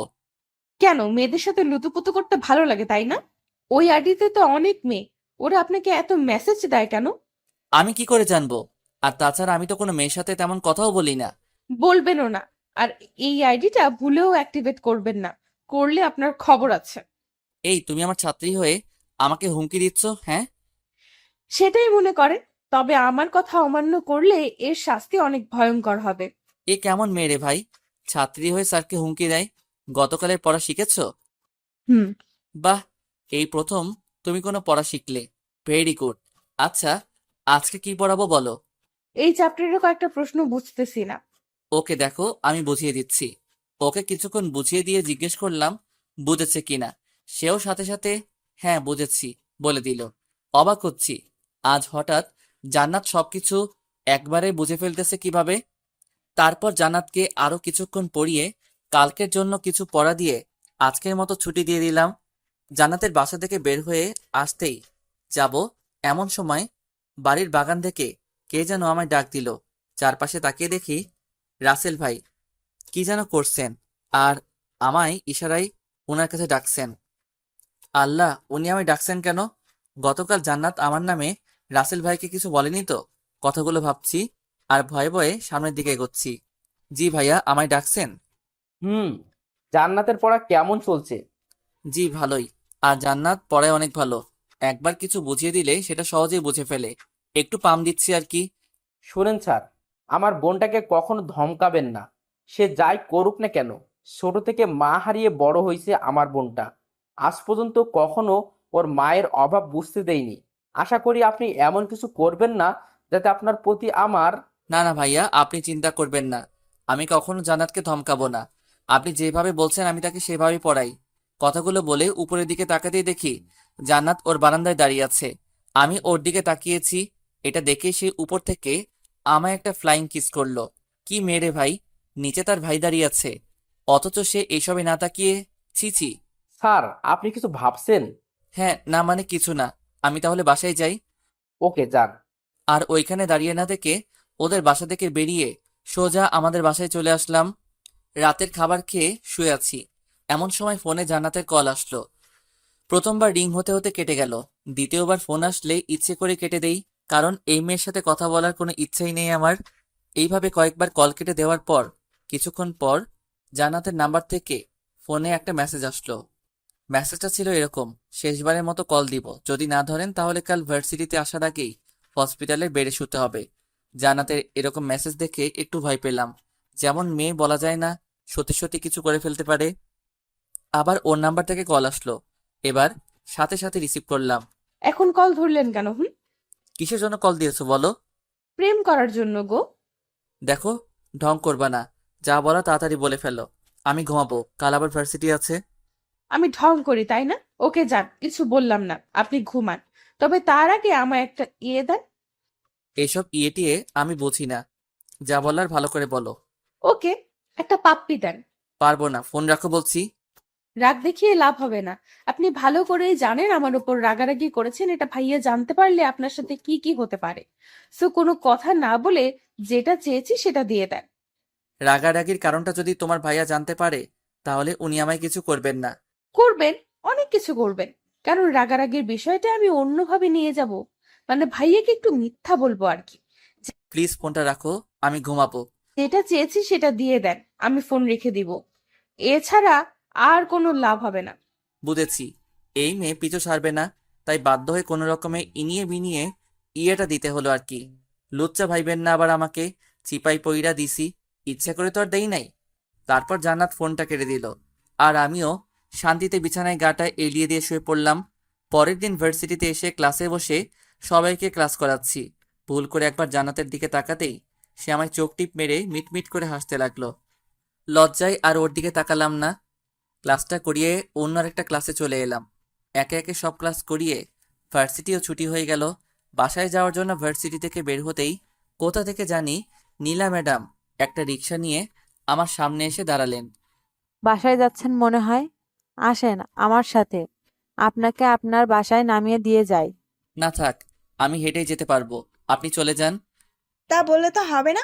আমি আপনাকে একা রেখে চলে যাব কিভাবে? আসেন আমার সাথে বলছি। বলেই আমার হাত ধরে টেনে রিকশায় উঠিয়ে নিলেন। কিছু বলতে গিয়েও পারলাম না, যদি উনি আবার মাইন্ড করেন। এদিকে উনি বারবার আমার দিকে হেলে দুলে পড়ছেন, আর আমি ততই চেপে বসার চেষ্টা করছি। কিছুক্ষণ পর, চাচা রিকশা থামান। কেন, কি হয়েছে? আমার বাসার সামনেই, একটু হাঁটলে পৌঁছে যাব, আপনি চলে যান। আর চাচা এই নিন রিকশা ভাড়া।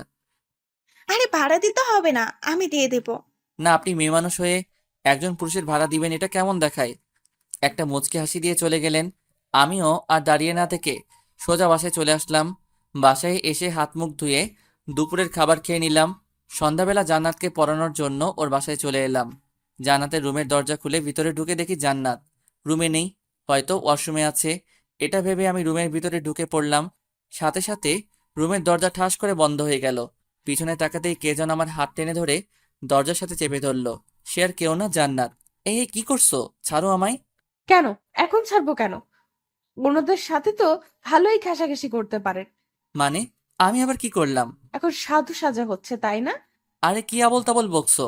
আমি করেছিটা কি সেটা তো বলবা নাকি? কেন? গতকাল যে নীলা ম্যাডামের সাথে এক রিকশায় বাসায় গেলেন মনে নেই? খুব মজা হয়েছিল গতকাল, তাই না? এই রে, জান্নাত এসব জানলো কি করে? তাহলে কি নীলা ম্যাডামের রিক্সায় ওঠার সময় জান্নাত আমাকে দেখে ফেলেছিল? না মানে আসলে আমি তো। হ্যাঁ, এখন এটাই তো বলবেন যে আমি ইচ্ছে করে রিকশায় উঠিনি, উনি জোর করে আমায় তুলেছেন, তাই তো? তার মানে তুমি সব দেখেছো? আর আমার কি দোষ বলো? উনি তো আমায়। চুপ করেন। লজ্জা করে না নিজের বয়সে বড় মেয়েদের সাথে লুতুপুতু করতে? তুমি কিন্তু বেশি করে ফেলছো।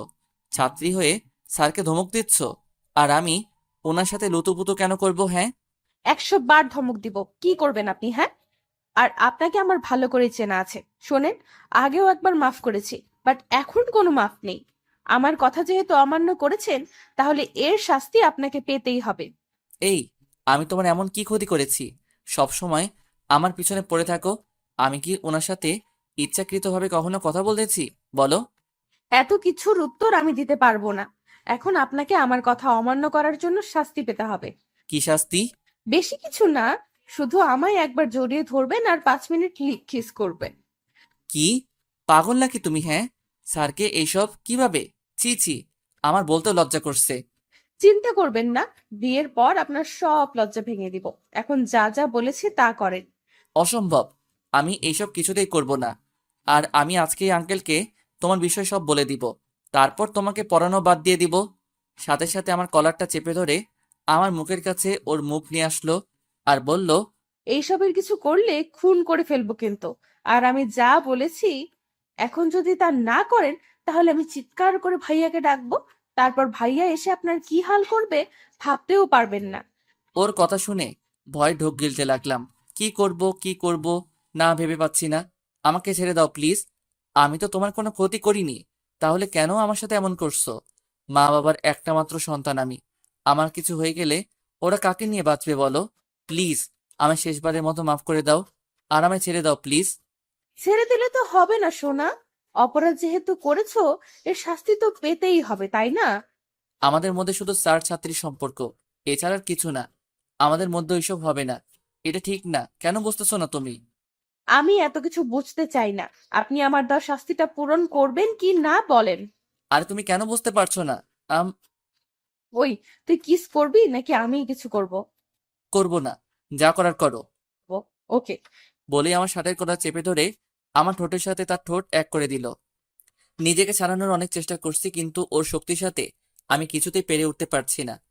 এদিকে আমার ঠোঁটের উপর অত্যাচারটা আরো বেড়ে গেল। আমার ঠোঁটগুলোতে জান্নাত বারবার কামড় দিচ্ছে। যত নড়চড়া করছি ততই জোরে কামড় মারছে। কিছুক্ষণ পর জান্নাত আমার ডান হাতটা নিয়ে ওর কোমরে চেপে ধরলো। সাথে সাথে আমি নিজের হাতটা ছাড়িয়ে নিলাম আর জান্নাতকে জোরে একটা ধাক্কা মেরে দূরে ফেলে দিলাম। ধাক্কার তাল সামলাতে না পেরে জান্নাত মেঝেতে পড়ে গেল আর ব্যথার চোটে আহ বলে চিৎকার দিয়ে উঠল। কিছুক্ষণ পরেই কারো জুতার আওয়াজ শুনে বুঝতে পারলাম কেউ একজন উপরে আসছে। এর কয়েক সেকেন্ড পর কে যেন রুমের বাহির থেকে দরজায় টোকা দিল আর বলল, বোন, কি হয়েছে? তোর চিৎকার দিলি কেন? কণ্ঠটা শুনে বুঝতে পারলাম এটা রাসেল ভাই ছাড়া আর কেউ না। এখন জান্নাত যদি উনাকে বলে দেয় যে আমি ওকে ধাক্কা মেরে ফেলেছি, বলুক, তাহলে আমিও বলবো। না, এসব বলে তো উল্টা উনি আমাকে সন্দেহ করবেন। চেয়ারে ভয়ের ছাপ নিয়ে জান্নাতের দিকে তাকাতেই দেখি সে এখনো মেঝেতে পড়ে আছে। উঠার চেষ্টা করছে কিন্তু উঠতে পারছে না। হয়তো জোরে ধাক্কা দেওয়ায় ব্যথা পেয়েছে অনেক। কি হলো বোন, দরজা খুলছিস না কেন? এই, তুমি ঠিক আছো তো? আসলে সরি, আমি এত জোরে ধাক্কা মারতে চাইনি। প্লিজ উঠে পড়ো এখন আর দরজা খুলে দাও, রাসেল ভাই ডাকছে। কিভাবে উঠবো? আমার কোমর তো ভেঙেই দিলেন ধাক্কা মেরে। এখন কিছুতেই দাঁড়াতে পারছি না, কোমরে প্রচুর ব্যথা করছে। তখন তুমি ওইসব না করলে তো আর আমি ধাক্কা মারতাম না। এখন একটু কষ্ট করে উঠে পড়ো প্লিজ। আমি পারবো না, কোমরে ভীষণ ব্যথা করছে। আর আপনি কেমন মানুষ, হ্যাঁ? টেনে তুলতে পারেন না আমায়? ওর কথা কি করব ভেবে পাচ্ছি না। এদিকে বাহির থেকে রাসেল ভাই জান্নাতকে ডেকেই যাচ্ছে, আর এই মেয়ে কিছুতেই উঠতে পারছে না। আর উপায় না পেয়ে জান্নাতের হাত টেনে ধরে ওকে উঠাতে লাগলাম। এই, কি করছো? ছাড়ো বলছি। ছাড়ার জন্য তো ধরিনি বাবু। দেখো বাহিরে তোমার ভাইয়া দাঁড়িয়ে আছে, দরজা খুলে দাও, না হলে উনি কি না কি ভাববে বলো। ভাবুক, আমার কিছু যায় আসে না। বোন, দরজা খোল, না হলে কিন্তু আমি দরজা ভেঙে ফেলবো। ভাইয়া, আমার কিচ্ছু হয়নি, আমি ঠিক আছি। আমাকে জড়িয়ে ধরা অবস্থাতেই বলল, তাহলে একটু আগে চিৎকার করলি কেন? আসলে টেবিলের নিচে একটা তেলাপোকা দেখে ভয় পেয়ে গেছিলাম, তাই ভয়ে চিৎকার দিয়েছিলাম। কিন্তু স্যার তেলাপোকাটাকে মেরে ফেলেছেন। তোমার আর টেনশন করতে হবে না, তুমি যাও। আচ্ছা, যা, ঠিক আছে, তুই এখন পড়, আমি তাহলে গেলাম।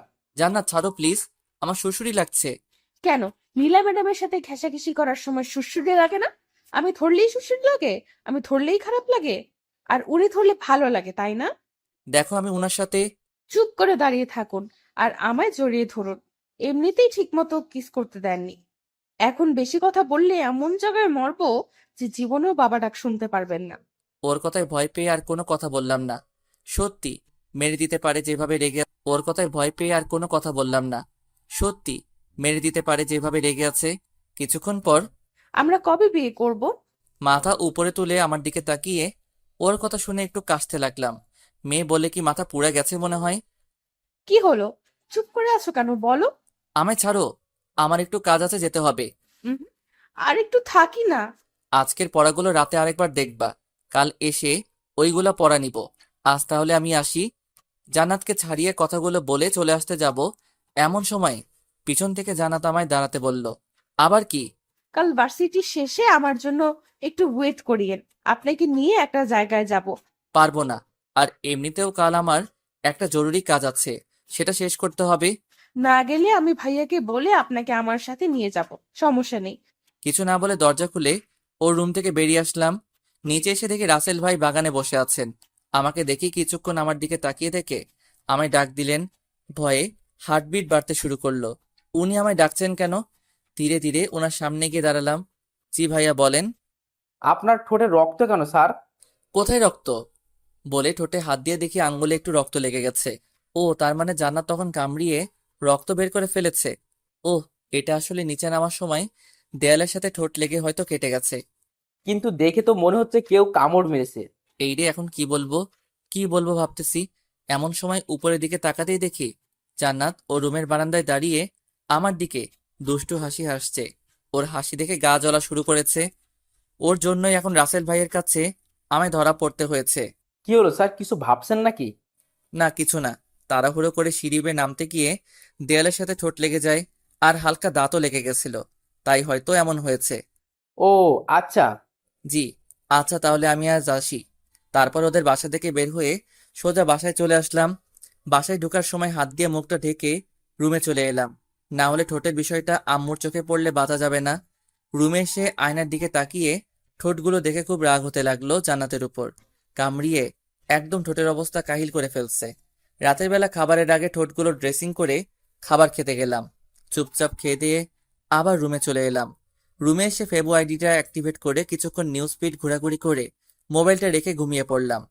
পরের দিন সকালবেলা ঘুম থেকে উঠে ফ্রেশ হয়ে হালকা নাস্তা করে ভার্সিটিতে চলে এলাম। ক্লাসে জান্নাত আজ তেমন দুষ্টুমি করেনি, এতে ক্লাস করাতে ভালোই লাগলো। এইভাবে একে একে প্রত্যেকটা ক্লাস করিয়ে শেষ হলে ভার্সিটি ছুটি হয়ে গেল। ভার্সিটি গেট দিয়ে বের হতে যাব, এমন সময় পিছন থেকে যেন বলল। স্যার, একটু দাঁড়ান। পিছনে ফিরে দেখি সে আর কেউ না, জান্নাত।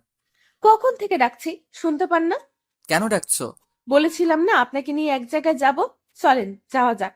আমিও গতকাল বলে দিয়েছিলাম যে আমি পারবো না, আমার একটা জরুরি কাজ আছে। ওকে দাঁড়ান, ভাইয়াকে ফোন করে আসতে বলি, উনি এসে আপনাকে যাওয়ার জন্য রাজি করাবে। প্লিজ একটু বোঝার চেষ্টা করো।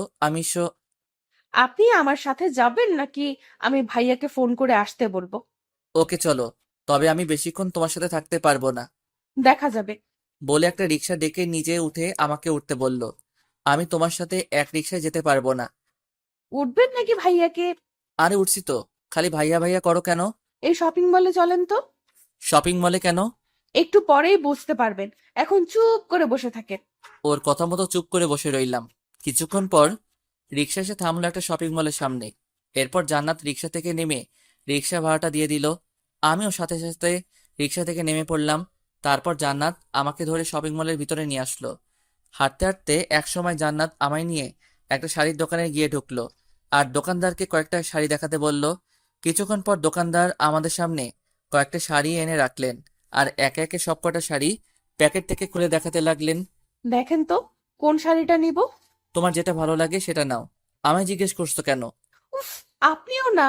আপনার পছন্দ করা শাড়ি ছাড়া আমি কি কোনোদিনও অন্য কোনো শাড়ি পরেছি? তো আমি তো অবাক। মেয়ে বলে কি আমার পছন্দ করা শাড়ি না ছাড়া নাকি সে কোনোদিন শাড়ি পরেনি। কিন্তু এই মেয়েকে তো এইসব ছোট ছোট ড্রেস না ছাড়া আমি কোনোদিন দেখেছি বলে মনে হয় না। স্যার, ম্যাডাম যখন বলেছেন তাহলে একটা শাড়ি পছন্দ করে দিন না। তাছাড়া আপনারই তো ওয়াইফ, বাইরের কেউ নাকি যে পছন্দ করে দেওয়া যাবে না? দোকানদার আমাকে উদ্দেশ্য করে বলল কথাগুলো। লোকটার কথা শুনে কি বলবো কিছুই বুঝতে পারছি না। জান্নাতের দিকে তাকিয়ে দেখি ও আমার দিকে তাকিয়ে মুচকি মুচকি হাসি হাসছে। এই মেয়ে তো দেখি আচ্ছা বদমাইশ।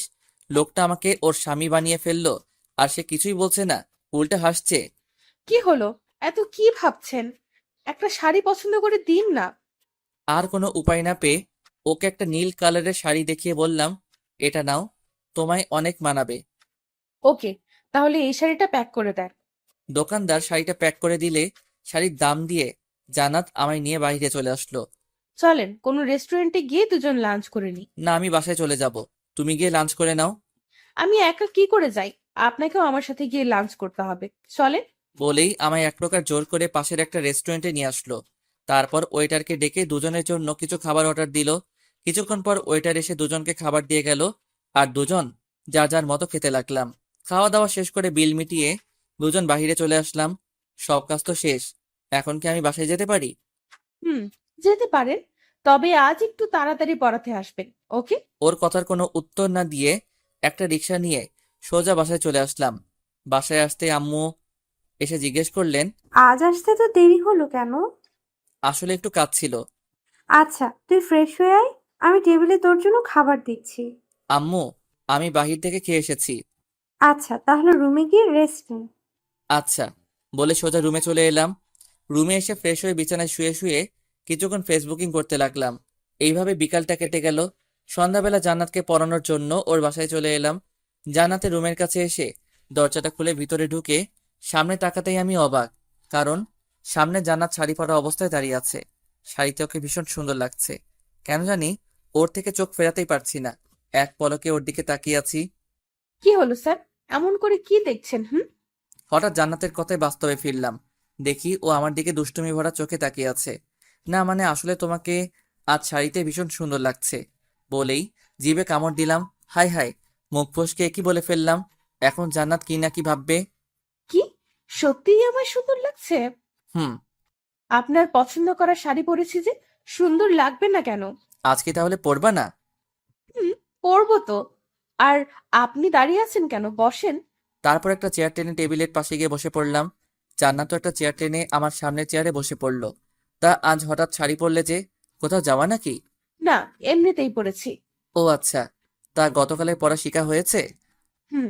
ওকে, তাহলে আজকে নতুন কিছু পড়াই। একদিন না পড়লে কি? মানে? মানে আজকে পরবো না। পড়বা না যখন তাহলে আগে বললেই তো হতো, আমি আর আসতাম না। ওকে, তাহলে আমি চলে যাই। না, আপনি কোথাও যেতে পারবেন না। তাহলে কি করব? বসা থেকে উঠে এসেই আমার কোলে বসে পড়লো আর বলল, কেন? আমার সাথে আজ গল্প করবেন? এটা কেমন অসভ্যতা? গল্প করবে যখন তাহলে আমার কোলে বসেছো কেন? কেন?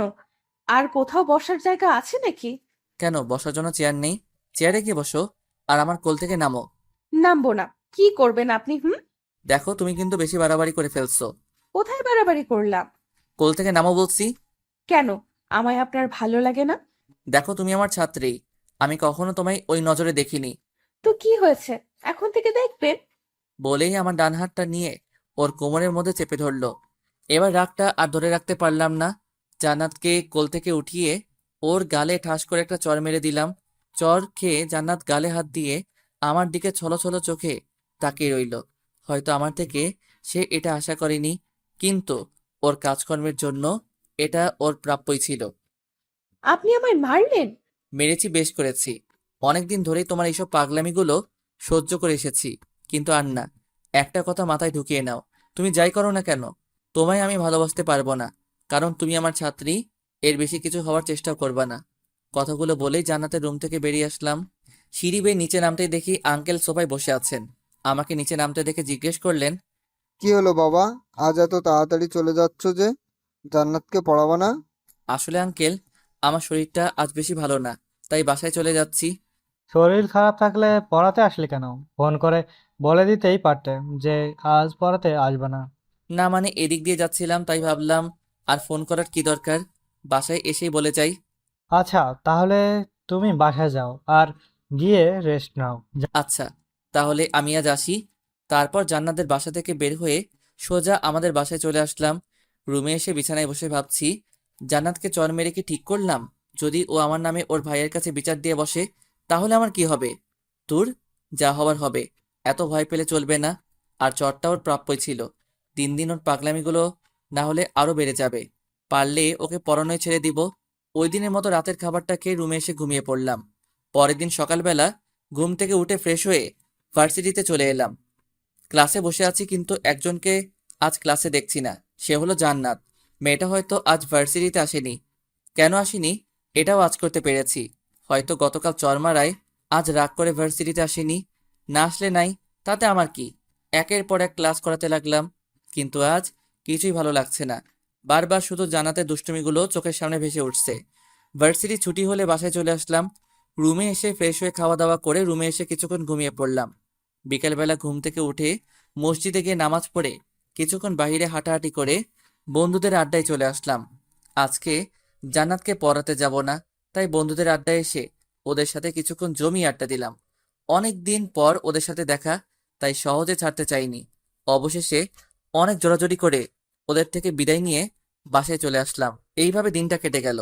পরের দিন ভার্সিটিতে গিয়ে ক্লাসে বসে আছি, কিন্তু জান্নাতকে আজও ক্লাসে দেখতে না পেয়ে কেন যেন মনটা খারাপ হয়ে গেল। গেলাম, একে একে সব ক্লাস শেষ হলে ভার্সিটিও ছুটি হয়ে গেল। ক্লাস থেকে বের হতে যাব এমন সময় দেখি নীলা ম্যাডাম ভার্সিটির বারান্দায় দাঁড়িয়ে আছেন। মনে হয় কারো জন্য ওয়েট করছেন। আমি সেদিকে না তাকিয়ে চলে আসতে যাব, এমন সময় নীলা ম্যাডাম আমায় দেখতে পেয়ে ডাক দিয়ে দাঁড়াতে বললেন। এরপর আমার সামনে এসে দাঁড়িয়ে বললেন, চলো, তোমার সাথে আমার কিছু কথা আছে। বলেই আমার হাত ধরে ভার্সিটির পিছনে নিয়ে আসলেন। ভার্সিটির পিছনে এসে আমার সামনে দাঁড়িয়ে আমায় একটা ফুল দিয়ে উনি হুট করে প্রপোজ করে বসলেন। ওনার এমন কাজে আমি অনেকটা চমকে উঠলাম। কি বলবো ভেবে পাচ্ছি না। চুপ করে থাকলে হবে না, আমার প্রপোজের উত্তর চাই। মাফ করবেন প্লিজ, কারণ আমার আব্বু অনেক আগে থেকেই একজনের সাথে আমার বিয়ে ঠিক করে রেখেছেন। কার সাথে? নাম কি ওই মেয়েটার? এইসবের কিছুই আমি জানি না, শুধু এটাই জানি আব্বু ওনার এক বন্ধুর মেয়ের সাথে অনেক আগে থেকেই আমার বিয়ে ঠিক করে রেখেছেন। আমি সত্যি তোমায় ভালোবেসে ফেলেছি। প্লিজ, তুমি আমায় বিয়ে করে নাও। কথা দিচ্ছি, কখনো তোমায় কষ্ট দিব না। সরি, আমি আমার আব্বুর অমতে আপনাকে বিয়ে করতে পারবো না। আর তাছাড়াও বয়সে আপনি আমার অনেক বড় হবেন। আপনাকে কিভাবে আমি বিয়ে করি বলেন? বয়সে বড় বলে কি আমায় বিয়ে করা যাবে না? তা নয়, কিন্তু আব্বু যে একজনের সাথে আমার বিয়ে ঠিক করে রেখেছেন তার কি হবে? ওকে ফাইন, তোমার আব্বু যদি বলেন তাহলে তুমি আমায় বিয়ে করবে তো? সেটা কখনো হবে না ম্যাডাম। শুধু শুধু কষ্ট পাবেন না প্লিজ। আমি যাই, আমার একটু কাজ আছে। বলেই ওনার সামনে থেকে চলে আসলাম। তারপর একটা রিক্সা নিয়ে সোজা বাসায় চলে আসলাম। বাসায় এসে ফ্রেশ হয়ে খাওয়া দাওয়া করে রুমে এসে ভাবতে লাগলাম নীলা ম্যাডামের ঘটনাটা। উনি যে আমায় এইভাবে প্রপোজ করে বসবেন আর বিয়ের কথা বলে উঠবেন তা ভাবতেও পারিনি। বিষয়টা নিয়ে যত ভাবছি তত মাথা ব্যথা বেড়ে যাচ্ছে। এইভাবে বিকালটা কোনো রকমে কেটে গেল। ভাবলাম আজ জান্নাতকে পড়াতে চাই, তাই রেডি হয়ে জান্নাতদের বাসায় চলে আসলাম। ওদের বাসায় এসে দেখি আঙ্কেল আর রাসেল ভাই সোফায় বসে আছেন আর কি নিয়ে যেন কথা বলছেন। আমাকে দেখেই আঙ্কেল আমায় ডাক দিলেন। জি আঙ্কেল, কিছু বলবেন? বাবা, কি আর বলবো, আমার মেয়েটা যে কি হয়েছে ভেবেই পাচ্ছি না। যে মেয়ে সবসময় হাসি খুশি থাকতো আর দুষ্টুমি করে ঘর মাতিয়ে রাখতো, সে আজ নীরব প্রকৃতি হলো কি করে, এটা নিয়ে খুব চিন্তায় আছি। মানে কিছু বুঝলাম না আঙ্কেল। এই কয়েকদিন ধরে জান্নাত সবসময় ঘরের দরজা লাগিয়ে বসে থাকে। খাবারের সময় ডাক দিলে খাবার খায় না, কারোর সাথে তেমন কথা বলে না। সেই গতকাল রাতে হালকা কিছু খাবার খেয়েছে, আর আজকে সারাদিন ধরে কিছুই খায়নি। ওর হঠাৎ এমন পরিবর্তন হওয়ার কারণ কি আমি ঠিক বুঝে উঠতে পারছি না। আপু, নিশ্চয়ই জান্নাতের সাথে কেউ খারাপ বিহেভ করেছে, না হলে ওকে কোনোভাবে কষ্ট দিয়েছে। একবার শুধু ওই শালাকে পাই, একেবারে মাটিতে গেড়ে ফেলবো। ওনার কথায় হালকা ভয় পেলেও তৎক্ষণাৎ নিজেকে সামলে নিয়ে বললাম, আপনি চিন্তা করবেন না আঙ্কেল, আমি দেখছি ওর কি হয়েছে। আর কিছুক্ষণ পর কাউকে দিয়ে ওর রুমে খাবার পাঠিয়ে দিয়েন, আমি ওকে খাওয়ানোর ব্যবস্থা করছি। কথাগুলো বলে সোজা জান্নাতের রুমের কাছে চলে এলাম। এসে দেখি ভিতর থেকে রুমের দরজা লাগানো, তাই দরজায় একটা টোকা দিলাম। কোনো রেসপন্স না পেয়ে আবার জোরে একটা টোকা দিলাম। কতবার বলবো আমি খাবো না, তারপরও কেন বারবার এসে বিরক্ত করছো? জান্নাত, দরজা খুলো, আমি তোমার স্যার। কেন এসেছেন আপনি? চলে যান এখান থেকে। ওকে, চলে যাব, তার আগে একবার দরজা খুলো, তোমার সাথে আমার কিছু কথা আছে। খুলবো না, আর আপনার সাথে আমি কোনো কথা বলতে চাই না। প্লিজ চলে যান এখান থেকে। ওকে, তাহলে আমি গেলাম নীলা ম্যাডামের কাছে। জানো, উনি আজ আমায় ভার্সিটিতে প্রপোজ করেছেন। ভাবছি ওনার প্রপোজালটা অ্যাকসেপ্ট করে নিব। কথাগুলো বলে জান্নাতের রুমের সামনে দাঁড়িয়ে রইলাম। কিছুক্ষণ পর জান্নাত দরজা খুলে দেখলো আমি ওর সামনেই দাঁড়িয়ে আছি। কিছু না বলে বিছানায় গিয়ে শুয়ে পড়লো। আমিও ভিতরে ঢুকে ওর বিছানার পাশে একটা চেয়ার টেনে বসে পড়লাম। সরি, আসলে ওই দিন তোমায় ইচ্ছা করে চড় মারতে চাইনি, রাগের মাথায় চড়টা মেরে ফেলেছিলাম। এখনো রেগে আছো আমার উপর? আচ্ছা, এই দেখো আমি কান ধরলাম, আর কখনো তোমায় মারবো না, প্রমিস। আরে বাবা, সরি বললাম তো। আর তুমি নাকি সকাল থেকে কিছুই খাও নাই, এটা কি সত্যি? কেন খাও নাই? আমার ইচ্ছা, আমি খাবো না, তাতে আপনার কি? ঠিকই তো, তুমি না খেলে আমার কি। ওকে, তাহলে আমি আর থেকে কি করব, চলে যাই নাকি? শোয়া থেকে উঠে আমার দিকে তাকালো আর বলল। আমায় কষ্ট দিতে আপনার ভালো লাগে, তাই না? ওর চেহারা দেখে যেন ওকে চিনতেই পারছি না। এই 2 দিনে মেয়েটা এত শুকিয়ে গেছে, কি আর বলবো। আর চোখের নিচে হালকা কালিও জমে গেছে, আর চোখ দুটো লাল হয়ে আছে। মনে হয় এই 2টা দিন শুধু এক নাগাড়ে কেঁদেই পার করেছে। এ কি, তোমার চেহারার এই অবস্থা কেন? 2 দিনে কতটা শুকিয়ে গেছো, আর ঠিকমতো খাওয়া দাওয়া করো না কেন, হ্যাঁ? কিছু বলতে যাবে, এমন সময় একটা মহিলা এসে টেবিলে খাবার রেখে গেল, আর যাওয়ার সময় বলে গেল, মামনি খাবারটা খেয়ে নিও। যাও এখন, হাত মুখ ধুয়ে এসে খাবার খেয়ে নাও। খাবো না। দেখো, পাগলামি করো না প্লিজ, খেয়ে নাও। বললাম তো খাবো না। বুঝেছি, এখন আমায় কি করতে হবে। বসা থেকে উঠে ওয়াশরুমে গিয়ে হাতটা ধুয়ে আবার ওর পাশে এসে বসে পড়লাম, আর প্লেট থেকে এক লোকমা খাবার নিয়ে ওর মুখের সামনে ধরে বললাম, হা করো, আমি তোমায় খাইয়ে দিচ্ছি। আমার খিদে নেই। চুপ, আর একটা কথাও বলবা না। খেতে বলছি না, হা করো। ধমক শুনে ভয়ে ভয়ে হা করে ফেললো। আমিও ওকে এই সুযোগে খাবার খাইতে দিতে লাগলাম। একদম বাচ্চাদের মতো মুখ ফুলিয়ে খাচ্ছে, দেখে মনেই হবে না যে এই মেয়ে ভার্সিটিতে পড়ে। ওকে খাওয়ানো শেষ করে হাত ধুয়ে এসে ওকে জিজ্ঞেস করলাম, আজ কি পড়বা? বুঝেছি হয়তো পড়বে না। আচ্ছা, তাহলে আমি যাই। আর হ্যাঁ, কাল কিন্তু ভার্সিটিতে যাবা। 2 দিন ধরে তো যাওয়া হচ্ছে না। বেলা ম্যাডাম কি সত্যিই আপনাকে প্রপোজ করেছে? আরে না, তখন দরজা খোলার জন্য কথাটা বলেছিলাম। ও। হুম। আচ্ছা, তাহলে আমি যাই। আর কাল ভার্সিটিতে আসবা কিন্তু। বলেই ওর রুম থেকে বেরিয়ে আসলাম। নিচে আসতেই আঙ্কেল আমায় দেখে বললেন, জান্নাত খাবার খেয়েছে? জি আঙ্কেল, খেয়েছে। আর আজ না কেউ পড়বে না, তাই বাসায় চলে যাচ্ছি। যাক, মেয়েটা খাবার খেয়েছে তাহলে। আচ্ছা বাবা, তুমি যাও, আর কালকে পড়াতে আসবে কিন্তু। আচ্ছা আঙ্কেল। তারপর জান্নাতের বাসা থেকে বের হয়ে আমাদের বাসায় চলে এলাম। বাসায় এসে নিজের রুমে যাওয়ার সময় ড্রয়িং রুমে চোখ পড়তে কিছুটা অবাক হলাম, কারণ ড্রয়িং রুমে নীলা ম্যাডাম বসে আছেন, আর ওনার সাথে একজন ভদ্রলোক আর মহিলাও আছেন, হয়তো ওনার মা বাবা হবে। ওদের সাথে আব্বু বসে আছেন, আর কি যেন কথা বলছেন। আমি ড্রয়িং রুমে ঢুকতেই নীলা ম্যাডাম আর ওনার সাথে আসা মহিলা আর লোকটা উঠে চলে যেতে লাগলেন। যাওয়ার সময় নীলা ম্যাডাম আমার দিকে তাকিয়ে মনমরা একটা হাসি দিয়ে চলে গেলেন।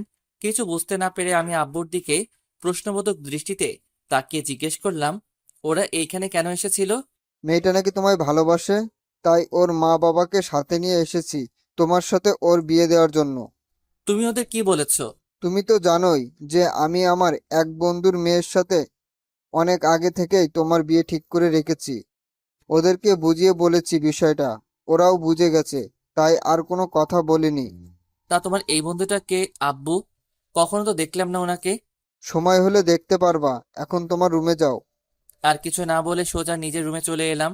আব্বুর সব বন্ধুকে আমি কম বেশি চিনি, কিন্তু আমার জানা মতে ওদের কোনো মেয়ে নেই যার বিয়ের বয়স হয়েছে। তাহলে ওনার ওই বন্ধুটা কে হতে পারে? ওই দিনের মতো রাতের খাবারটা খেয়ে রুমে এসে ঘুমিয়ে পড়লাম। পরের দিন সকালবেলা ঘুম থেকে উঠে ভার্সিটিতে চলে এলাম।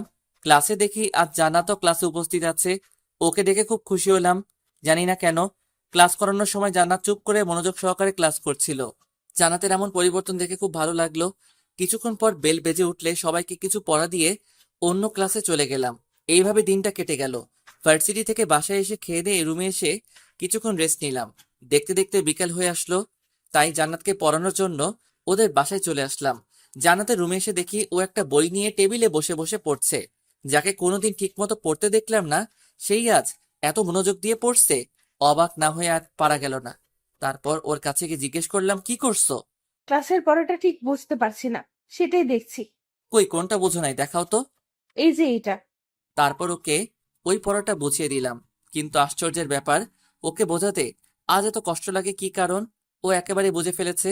ওর এমন পরিবর্তনে আমি অবাকের উপর অবাক হচ্ছি। ওই দিনের মতো জান্নাতকে পড়িয়ে বাসায় চলে আসলাম। এইভাবে কাটতে লাগলো আমাদের দিনকাল। দেখতে দেখতে কেটে গেল কয়েকটা মাস।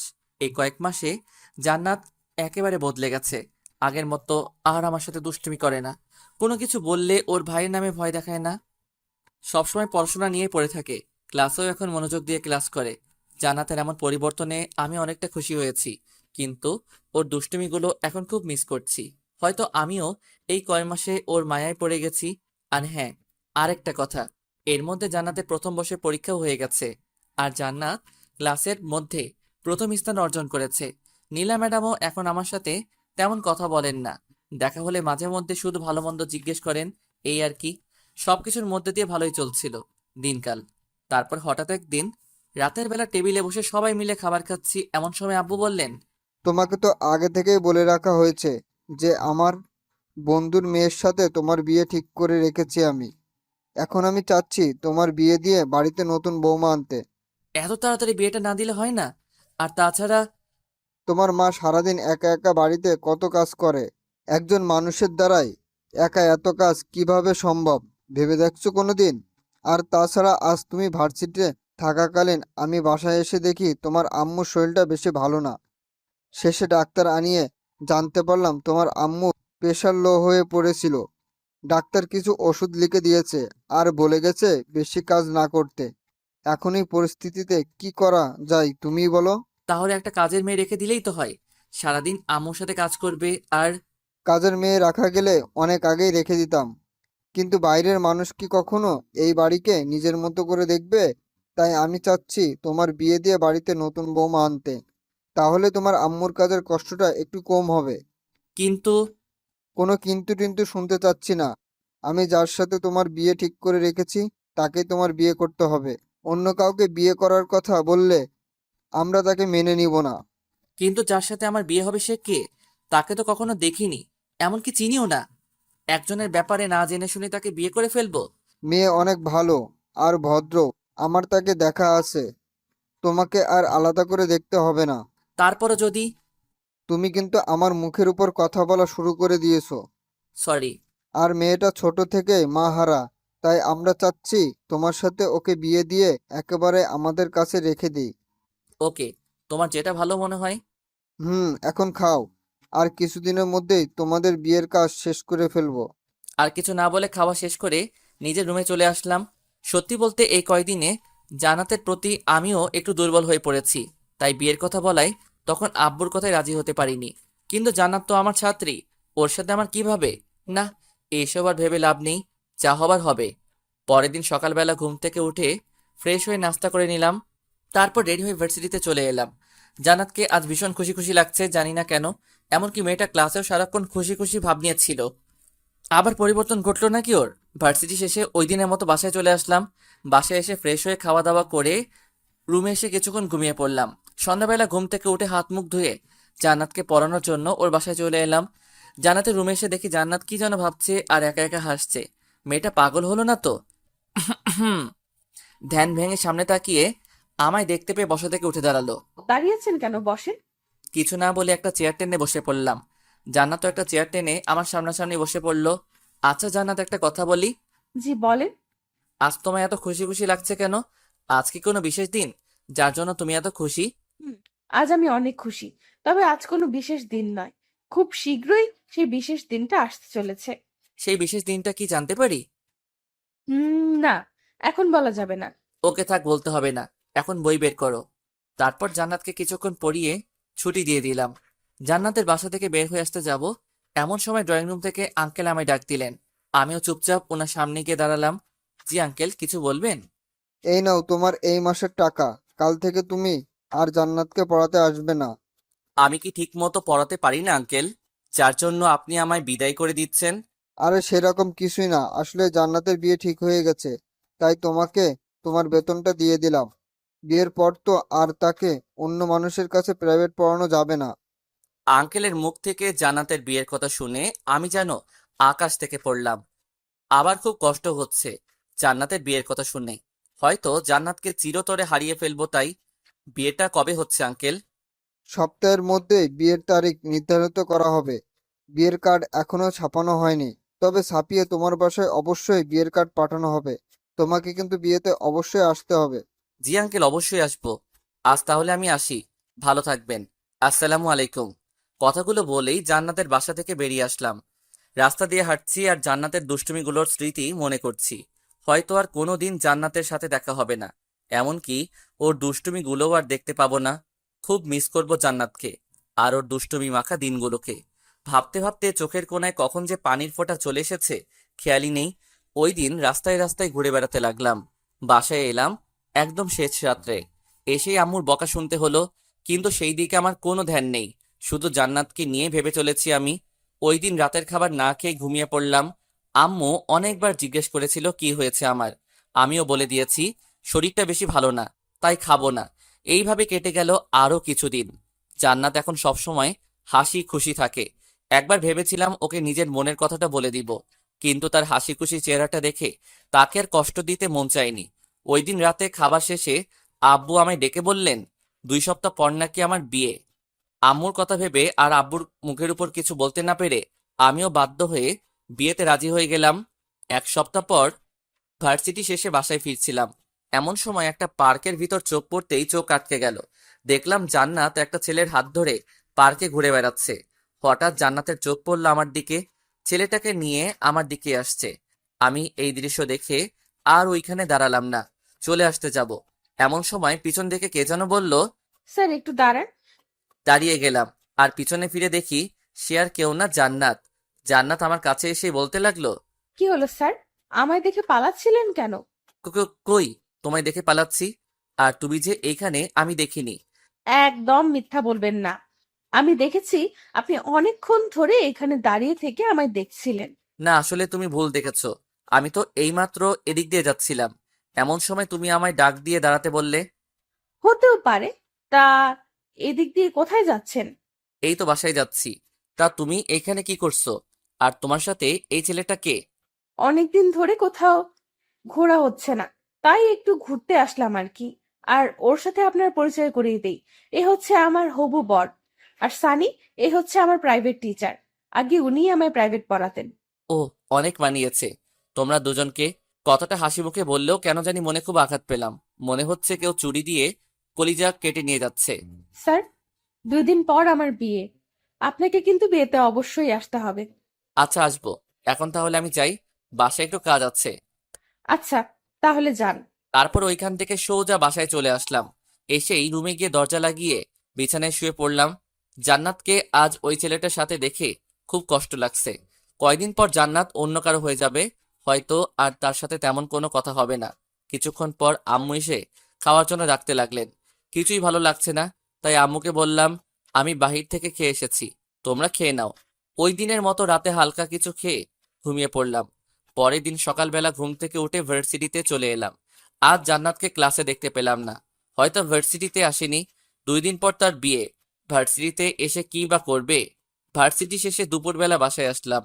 বাসায় এসে ফ্রেশ হয়ে খেতে বসবো, এমন সময় হঠাৎ বাসার কলিং বেল বেজে উঠল। দরজা খুলে দেখি একটা কালো কোট পরা লোক দাঁড়িয়ে আছে। জি, কাকে চাই আপনার? এটা কি তামিম আহমেদের বাসা? ওনাকে একটু ডেকে দিন তো। জি, আমি তামিম আহমেদ। বলেন, কি বলবেন? এই নিন স্যার, আপনার জন্য বিয়ের কার্ড পাঠিয়েছে। বিয়ের কার্ড? কার বিয়ে? আর আপনিই বা কে? আমি আমজাদ সাহেবের লোক। আর এটা ওনার মেয়ে মানে জান্নাত ম্যাডামের বিয়ের কার্ড। আগামীকাল জান্নাত ম্যাডামের বিয়ে, আপনাকে স্যার আসতে বলেছেন। আচ্ছা, এখন তাহলে আমি আসি। জান্নাতের বিয়ের কার্ড? কথাটা শুনে কিছুক্ষণ চুপ করে দাঁড়িয়ে রইলাম।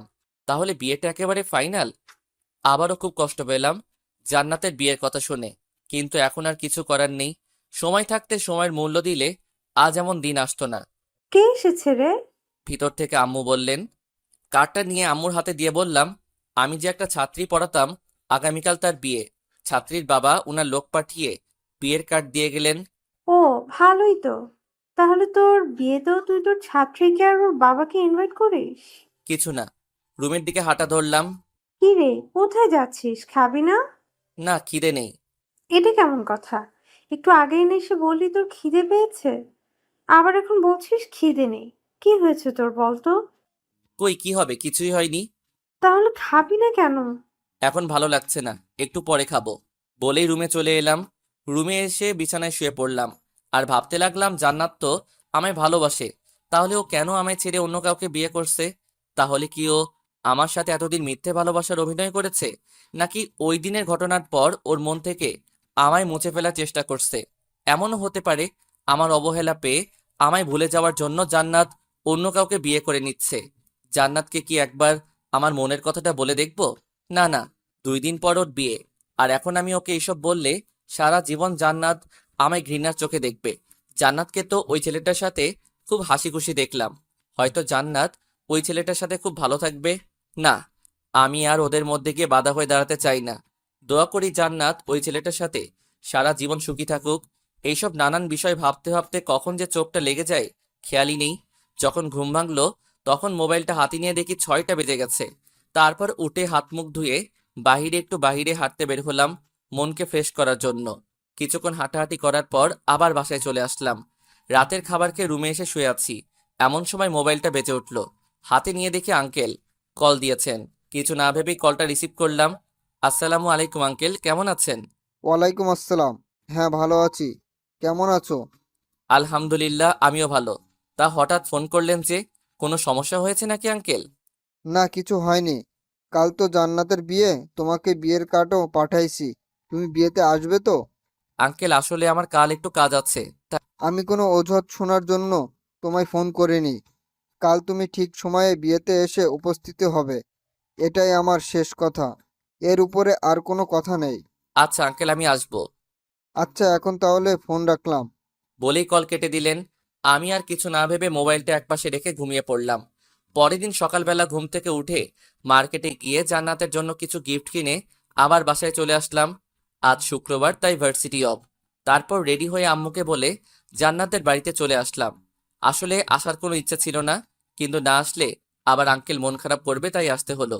এসেই প্রথমে আঙ্কেলের সাথে দেখা করলাম। আমি এসেছি দেখে আঙ্কেল অনেক খুশি হয়েছেন। বাসাটা আজ খুব সুন্দর করে সাজানো হয়েছে। একমাত্র মেয়ের বিয়ে বলে কথা, কিন্তু আসার পর থেকে জান্নাতকে কোথাও দেখতে পেলাম না। হয়তো ও রুমেই আছে, আর বিয়ের জন্য ওকে তৈরি করা হচ্ছে। কিছুক্ষণের মধ্যে বিয়েবাড়ির সবাইকে খাওয়ানো শুরু করা হলো। সবাইকে খাওয়ানো শেষ করে বিয়ের কাজ শুরু হলো। এতক্ষণে বড় এসে পড়েছে। বরকে স্টেজে বসানো হয়েছে। এর কিছুক্ষণ পর একটা কনের সাজে মেয়েকে এনে বরের কাছে বসানো হলো। এটাই হয়তো জান্নাত, কিন্তু আফসোস ওর মুখ শেষবারের মতো আর দেখতেও পেলাম না। কিছুক্ষণের মধ্যেই বিয়ের সব কাজ শেষ করে জান্নাতকে বরের সাথে বিদায় করে দেওয়া হলো। চোখের সামনেই জান্নাতের বিয়ে হয়ে গেছে, অথচ আমি নীরব দর্শকের মতো সব দেখে গেলাম। কিছুই করতে পারলাম না। ভাবতেই বুকটা কেঁপে উঠল। ওইখানে আর 1 মিনিটও দাঁড়ালাম না, সোজা বাসায় চলে আসলাম। ওইখানে থাকলে হয়তো আরো কষ্ট পাবো। রুমে এসে দরজাটা লাগিয়ে দিয়ে বিছানায় শুয়ে শব্দহীন কান্না করতে লাগলাম।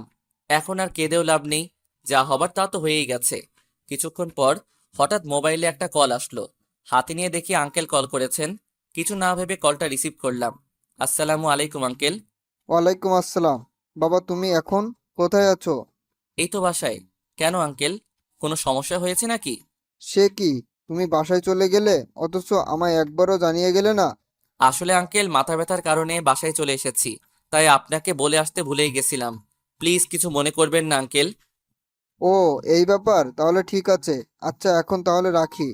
ফোন কেটে দেওয়ার পর মোবাইলটা একপাশে রেখে ঘুমিয়ে পড়লাম। দেখতে দেখতে কেটে গেল আরও 1 সপ্তাহ। আজকে আমার বিয়ে। সকাল থেকে বাড়িতে আত্মীয় স্বজনদের ভিড় লেগে আছে। বন্ধুরা অনেক আগে এসে পড়েছে, আর এসেই বাড়ির টুকটাক কাজে লেগে পড়েছে। বাড়িটাও আজ সুন্দর করে সাজানো হয়েছে। দুপুরবেলা রুমে বসে আছি, এমন সময় আম্মু এসে বললেন গোসল করে রেডি হয়ে এই শেরওয়ানিটা পরে নিতে। আমিও বাধ্য ছেলের মতো ওয়াশরুমে গিয়ে গোসল করে বাহিরে এসে শেরওয়ানিটা পরে রেডি হয়ে নিলাম।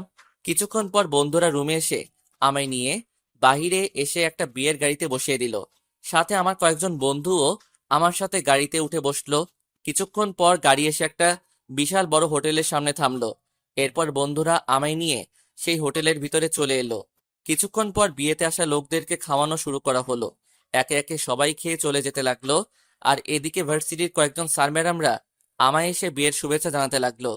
ভার্সিটির সব স্যার ম্যাডামদের আমি বিয়েতে ইনভাইট করেছি।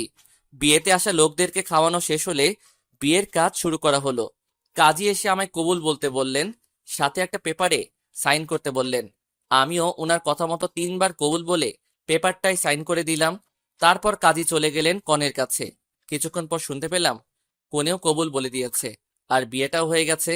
এরপর কাজী সবাইকে দোয়ায় শরিক হতে বললেন। দোয়া করা শেষ হলে বউকে নিয়ে বাসায় চলে আসলাম। নতুন বউকে দেখার জন্য বাড়িতে মানুষের ভিড় লেগে আছে। একে একে সবাই এসে নতুন বউকে দেখে যেতে লাগলো। আর আমার বন্ধুরা আমায় নিয়ে ছাদে চলে আসলো। ছাদে এসে বন্ধুরা আড্ডায় মেতে উঠলো আর আড্ডার ফাঁকে মাঝে মধ্যে আমায় নিয়ে হাসাহাসি করছে। বাসর রাত কিভাবে কাটাবি, কি কি করবি, ইত্যাদি ইত্যাদি। ওদের এসব কথায় আমি কিছু না বলে চুপ করে আছি। দেখতে দেখতে চারদিকে অন্ধকার ঘনিয়ে আসলো। সন্ধ্যা পেরিয়ে এখন রাত 11টা বাজে। বন্ধুরা সবাই আড্ডা দিচ্ছে আর আমি চুপ করে ওদের কথাবার্তা শুনে যাচ্ছি। হঠাৎ ছাদে কারো আসার আওয়াজ পেয়ে দরজার দিকে তাকিয়ে দেখি আম্মু এসেছেন আর এসেই আমার কাছে চলে আসলেন। অনেক রাত হয়েছে, এবার রুমে যা। বৌমা সেই কখন থেকে রুমে একা একা বসে আছে। তুমি যাও, আমি আসছি। তোমরা ওকে নিয়ে আসো তো বাবারা। দোস্ত চল তোকে ভাবির কাছে দিয়ে আসি। লাগবে না, আমি একাই যেতে পারবো। আরে আমাদের সাথে আয়, তোকে আমরা একা কিভাবে ছাড়ি? এরপর সব বন্ধু মিলে আমায় ধরাধরি করে এনে নিচে নিয়ে আসলো আর এসেই আমার রুমে ঢুকিয়ে দিল। ভিতরে ঢুকে দরজাটা লাগিয়ে দিয়ে বিছানার দিকে চোখ পড়তেই দেখি নতুন বউ বিছানায় হাঁটু গেড়ে বসে আছে। ধীরে ধীরে বিছানার কাছে এসে দাঁড়াতেই মেয়েটা বিছানা থেকে উঠে এসে আমার পা ধরে সালাম করতে যাবে, তখনই আমি আমার পাটা সরিয়ে নিয়ে বললাম, এইসব করার কোনো প্রয়োজন নেই আর আপনাকে মেনে নিতে আমার একটু সময় লাগবে। সো প্লিজ আমার উপর স্ত্রীর অধিকার কাটাতে আসবেন না। কেন? আমি ছাড়া আপনার আরেকটা বউ আছে নাকি? মাথা থেকে ঘোমটা উঠিয়ে, জান্নাত তুমি তুমি এখানে কিভাবে এলে? কার সাথে এলে? আপনার সাথেই তো আসলাম গাড়িতে করে। কিন্তু তোমার তো বিয়ে হয়ে গেছে, তাহলে তুমি এইখানে? কে বলেছে আমার বিয়ে হয়েছে? বিয়েটা আমার না, আমার কাজিনের ছিল। আমার বিয়ে তো আজকে হয়েছে, তাও আপনার সাথে। মানে কি বলছো এসব? আমার তো কিছুই মাথায় ঢুকছে না। ওকে, তাহলে বুঝিয়ে বলি, শোনেন। ওই দিন যে আমাদের বাসায় বিয়েটা হয়েছে সেটা আমার না, আমার ফুফাতো বোনের ছিল। আর একদিন পার্কে আমার সাথে যে ছেলেটাকে দেখেছিলেন, সে আমার এক কলেজ লাইফের ফ্রেন্ড ছিল।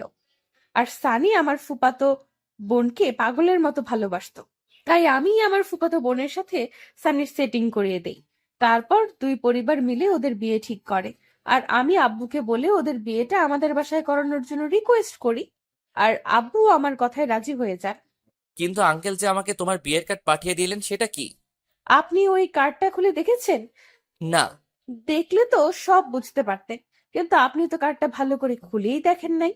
এসব পরে বুঝবো, আগে বলো তোমার সাথে আমার বিয়ে হলো কিভাবে? আই মিন কিভাবে কি হলো? আমি তো কিছুই বুঝতে পারছি না। ওকে শুনুন, আপনার আব্বুর বন্ধুর মেয়েকে আপনি কখনো দেখেছেন? না, কিন্তু তুমি। বলছি আমি হলাম আপনার আব্বুর বন্ধুর মেয়ে। মানে আমার আব্বু আর আপনার আব্বু দুজন বেস্ট ফ্রেন্ড। আব্বু আপনাকে অনেক আগে থেকেই চিনে, কিন্তু আপনি চেনেন না। তারপর আপনি যেদিন প্রথম আমায় প্রাইভেট পড়াতে আসলেন, তখনই আব্বু আপনাকে দেখে চিনে ফেলেছিল। এরপর আপনি চলে যাওয়ার পর আব্বু এসে আমায় আপনার ব্যাপারে সব বলে। আমি আগে থেকে জানতাম যে আমার বিয়ে আব্বুর এক বন্ধুর ছেলের সাথে ঠিক করা, কিন্তু সেই ছেলে যে আপনি এটা জানতাম না। আর ভার্সিটিতে আপনাকে ওই দিন নীল শার্টে দেখেই আপনার উপর ক্রাশ খাই। তারপর আব্বুর থেকে আপনার ব্যাপারে সব শুনে আপনাকে মনে মনে ভালোবাসতে শুরু করি। আর আব্বুকে নিষেধ করে দেই যে আপনাকে যেন এই বিষয়ে কিছু না বলে। কিন্তু আপনি একটা আস্ত বোকা, কিছুতেই আমার ভালোবাসাটা বুঝতে চান না। তাই তো আপনাকে আমি সব সময় ভাইয়ার ভয় দেখিয়ে নিজের বশে রাখার চেষ্টা করতাম। আর ওই দিন আপনার হাতে চড় খেয়ে আমি খুব কষ্ট পেয়েছিলাম। তারপর আমি এই সিদ্ধান্ত নেই যে আপনাকে এখন থেকে সব সময় অবহেলা করে যাব। এতে যদি আপনি আমার ভালোবাসাটা বুঝতে পেরে আমায় ভালোবাসি কথাটা বলে দেন, তাহলে আমি সব মেনে নিব। কিন্তু আপনি কিছুতেই বললেন না। তাই অবশেষে আমি এই প্ল্যানটা করি। এতে আব্বু আমায় হেল্প করেছে। তার মানে তোমরা সবাই আমায় নিয়ে এতদিন গেম খেললে? জানো তোমার বিয়ের কথা শুনে আমি কতটা কষ্ট পেয়েছিলাম? ও মা, কেন? কারণ এই কয়দিনে আমিও তোমায় ভালোবেসে ফেলেছি, কিন্তু তোমার বিয়ের কথা শুনে তোমাকে আর কিছু বলার সাহস পাইনি। যদি তুমি আমায় ভুল বোঝো তাই। নিজেই শুধু কষ্ট পেয়েছেন, আমি পাইনি মনে হয়। ওকে, তুমি বেশি কষ্ট পেয়েছো। এবার কি আমরা সবকিছু বলে নতুন করে জীবন শুরু করতে পারি না? ওকে, তবে আমার একটা শর্ত আছে, সেটা আপনাকে মানতে হবে। কি শর্ত? এখন থেকে আমায় অনেক ভালোবাসতে হবে, কখনো কষ্ট দিতে পারবেন না। আমার কানের কাছে ওর মুখ এনে হুম এখন থেকে তোমায় অনেক ভালোবাসবো, কখনো কষ্ট দিব না, প্রমিস। তাহলে এখন শুরু করি। কি? ওই যে বাসরাতে মানুষ যা করে। কি করে? দাঁড়ান দেখাচ্ছি। তার আগে আপনার পাঠক পাঠিকাদের বিদায় করেন, না হলে কিন্তু আমি ভাইয়াকে ডাক দিব। হুম। থাক, আজকে আর ভাইয়াকে ডাক দিতে হবে না, আমি এদেরকে যেতে বলছি। ভাইয়া আর আপুরা অনেক তো শুনলেন আমাদের কথাবার্তা, এখন কি আমাদের শান্তিতে বাসরটাও করতে দিবেন না? গল্প এখানেই শেষ, এখন আপনারা যেতে পারেন। এই গল্পটা কেমন হয়েছে জানাবেন। আপনাদের অনেক ভালোবাসা পেয়েছি, আশা করি ভবিষ্যতেও পাবো। আলবিদা।